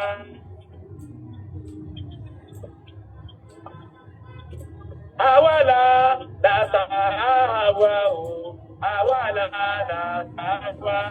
Nínú àṣà yìí nàbí wá sí, nínú èdè yìí nàbí wá sí o. Àwọn bá àṣà wa lárugẹ, àwa là làṣà wa. Gbogbo ọmọ Yorùbá ẹ̀jẹ̀ àìsí o. Gbogbo ọmọ ọkọ̀ ìṣirè pátápátá ẹ̀jẹ̀ àìsí lálẹ́dẹ̀ bàbá wa tó bí àlọ́mọ. Ẹ̀ka gbàgbà wa lárugẹ. Olódùmarè ló lè dá gbogbo wa. Bí Olódùmarè èyí bá wa sọ̀wọ́ ẹja sọ̀ra wa. Àní sìnrìn lágbára lọ́wọ́ Elédùmarè ọba. Ọjọ́ tẹ́bi bá falẹ̀ Olódùmarè níjà sí nílé. Ọjọ́ tẹ́bi bá ń pọ̀ náà òun àdéhìn ìdífèbí ọ̀nà. Àgbẹ̀dẹ ò ní pé wà ó dá mi lójú o. Olódùmarè ìyá máa sọ wa. Ọba tó ti ń bùn yín ṣe bàbá wa rẹ̀ ọ̀dọ̀ Kakanfò lẹ́yìn ògbà. Bá mi bá olóyè bàbá àti olórí ire Ọ̀túnba Gani Adams onírẹ̀jí láyé agara onídà yìí. Torí agara kéèdá Elédùmarè ìjọba tó ní kọ́kọ́rọ́ ayé lọ́wọ́. Nítorí ọjọ́ òní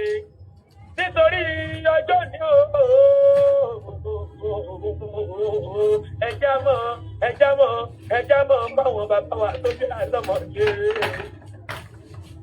Ọba tó dáwọ́ tó ní ohun bá máa ṣe nílẹ̀ Yorùbá fún wa ní bá ọmọ dáàbòbò wá Olódùmarè níjọ òkú láíláí. Kò ní bá ìjẹ́ fún Olódùmarè ìyámọ̀ fún ọ̀họ́ ṣe. Àti gbogbo ẹyin tẹ́fẹ́ lókè òkun ọjà rẹ̀. Kẹ́ẹ̀fayọ̀ délé o lágbára Elédùmarè ìjọba ẹ̀ ní báwọn kú sọ́dọ̀ fi èyí fi. Ibo níṣẹ̀lẹ̀ àwọn bàbá lẹ́yìn tó fi yín lọ́mọ. Bẹ́ẹ̀rẹ̀ àwọn bàbá ẹ̀yà fẹ́ gbàgbà lárugẹ àgbà bàbá wa ní ìṣe bàbá wa ní èdè bàbá wa ní.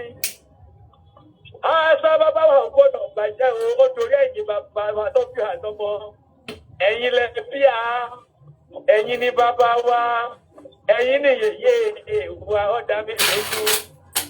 Ẹ dákun ẹ̀ tí a sọ orúkọ lè gbá. Ká lọ sílé ìgbà wọn ò fẹ́ pẹ̀yìn ìdásán kí mọ wo sọ́jà lẹ́yìn ìfi ọjà rẹ̀. Àṣà Yorùbá ò gbọ́dọ̀ kú.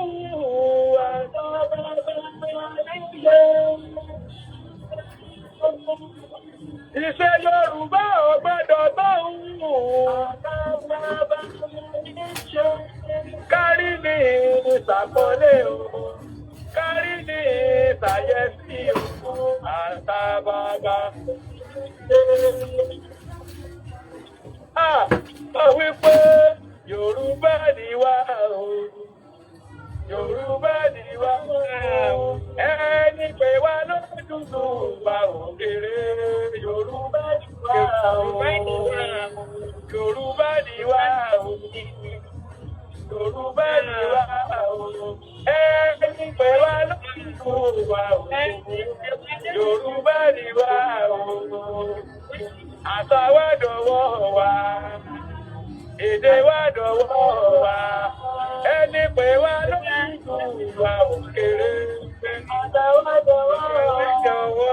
Ẹ dákun ibo ní ìṣèjì àwọn bàbá tẹ yìí tó bí lọ́mọ. Ẹ járe ilé bàbá tó bí wálé ayé ẹ bá ń fi sí i. Ẹ bá ń fi sí yàrá ríwí sí o. Ẹ bá ń fi sábàlá ríwí sí kí ilé bàbá tẹ yìí. Mo ti lé lé bàbá mi àríkìtì àkókò ilé bàbá mi àríkìtì. Bẹ́ẹ̀ bá ń gbọ́rọ̀ bàbá mi yẹ̀yẹ́ ẹ̀dẹ́kun ẹgbà mi kò lè gbọ́. Torí pé àǹtẹ́bì lórí ẹ̀yìn ọjà rẹ̀ bá wà fi sí comment section yìí. Olódùmarè oníjọ́ tó fún yín lágbára lẹ́kọ̀ọ́ Yorùbá ni wá o. Yorùbá ni wá o. Ẹni pé wá lójútùú wa ò kéré. Ẹ bá wa mute everybody. Ẹ bá wa mute everybody. Ẹ bá wa mute ẹjọ́. Christiana Patton, mute your phone. Mute everybody, please.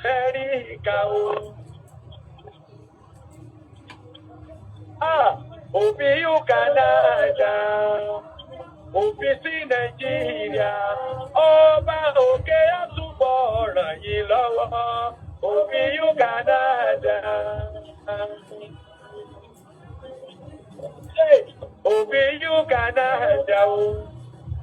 Òbí Canada, ọba òkè àtúbọ̀ máa ràn yín lọ́wọ́. Òbí Canada o. Ẹ dákun ẹjá dárúkọ lé àwọn bàbá wa tó bí àlọ́mọ. Akéwì wa ó fi ìṣẹ́jú márùn-ún bẹ̀rẹ̀ ẹ máa bá wa lọ sí orílẹ̀ Yorùbá. Ẹ jọ ó ti pass 10 minutes o. Wọ́n pẹ́ ká máa lọ sórílẹ̀ ìpínlẹ̀ Ọ̀yọ́, Kwara, Ọ̀ṣun, ẹgbẹ́ bàbá wa ló yẹ níbọ̀ ní ṣókí bí 5 minutes. Ìbàdàn mọ́ pé ọmọ ìjà pẹ̀jà àtọ́kára wájú ní ẹ̀rọ DCB. Ìbàdàn mọ́ pé ọmọ ìjà pẹ̀jà àtọ́kára wájú ní ẹ̀rú. Ẹ mú ní ṣókí Olúyẹ̀lẹ̀ ọmọ àjòrókùn. Olúyẹ̀lẹ̀ ọmọ àbìtó ṣèwì ìbọn Ìbàdàn mọ́jà àtọ́kára wájú lẹ́rú. Ìbàdàn níbànísọ̀rẹ́ àìrán ni lọ sójú òkun. Èyí tẹ́ ẹ bá jẹ́ Ìbàdàn kápò yín ọmọ pẹ́pẹ́ o. Ọmọ agbọ́ sátámọ́sá tí ó ní sáà ọmọ agbọ́yàyà jọ gbọ́dọ̀ mọ̀yà. Òkè gúlú tún ní igbó ta síbọ̀ sábà rí. Igbó gúlú tún ní bàbá yín sí gbó ológun. Ológun ò ní kéré ooo. Àsábàrí ọkọjà.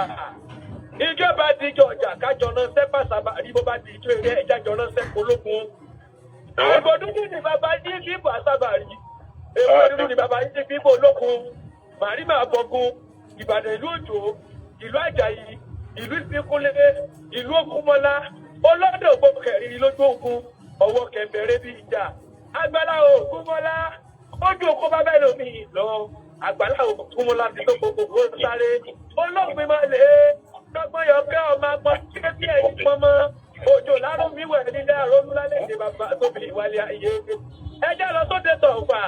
Ọmọ ọlọ́pàá mẹ́jọ ọlálọ́mí ọmọ abá súnjú kọ ìjàkadì kátàkìtì lóró sọfà.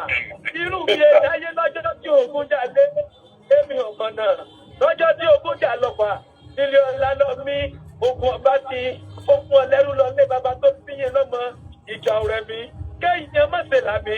Kéèyàn bá lábí lóde ọlálọ́mí ìjà wọn ní tolúwa rẹ̀ náà ní ọjà rèé. Ọmọ abíyànà ọ̀pọ̀ mẹ́sìn ọbalùwẹ̀ ọkọ̀. Ẹ̀yin tó ẹ mọ̀ yí kòkò ìkálẹ̀ ẹ̀kálá ẹ mọ̀ mọ̀ ga kòkò nílé bàbá tó fi yín lọ́mọ adáró gbá aró ìyàbù rẹ̀ sọ adáró gbá aró ìyàbù rẹ̀ nílé ọlálọ́mí ọmọ abásùn dára gbádá òǹdó ẹ̀gì mọ̀tẹ́lẹ̀ bàbá yín òǹdó ẹ̀gì ọmọ àtòkùn làbí òkòdò ọmọ amúlé gbó onílàbí lójú bẹ́ẹ̀ yẹ èjìrì ń gbé Akéwìwá ẹ ṣeun torí àwọn èèyàn wa tí wọ́n fẹ́ kópa ní inú quiz competition wa ti fẹ́ máa lọ ẹ ṣeun ẹ jẹ́ ká sáré gbọ́ tiwọn ká tó wá padà sọ́dọ̀ yín ẹ ṣe púpọ̀ ẹ bá fún wọn láti rẹ̀ ẹ ṣeun. Báyìí èèyàn wa ẹ má bínú àkókò tí a ní òótọ́ nǹkan a sì ti àti gbà púpọ̀ díẹ̀ ẹ má bínú sí wa pàápàá jùlọ àwọn tí wọ́n fẹ́ kópa nínú quiz competition wa láti Amẹ́ríkà àti Canada ẹ jọ̀ọ́ nítorí Ọlọ́run báyìí a lọ sí abala ọ̀hún a ṣe pápápá kí a má bàa gbára wa lákòókò jìnnà mo ní àǹfààní láti náà ìlà àwọn tí wọ́n fẹ́ kópa wọ̀nyí ẹ má bínú wípé ó pẹ́ wá díẹ̀ láti orílẹ̀-èdè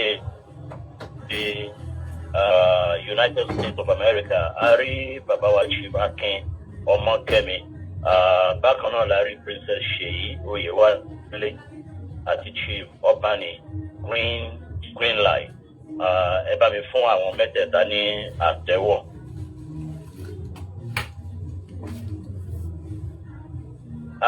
Àwọn ti United States of America wọ́n máa kojú àwọn ti Canada nínú ìdánrawò ẹ̀ńbáláyà yìí ìdáhùn àti ìbéèrè eléyìí tí ó fi hàn wá wípé ojúlówó ọmọ Yorùbá ni wá. Báyìí màá máa pe àwọn tí àwọn mẹ́ta láti ṣojú wọn. Màmá wa ìyáàfin Kẹ́mi Amúfàn wọ́n ní ẹni àkọ́kọ́ màmá wa Mrs. Fọlákẹ́ Gàbà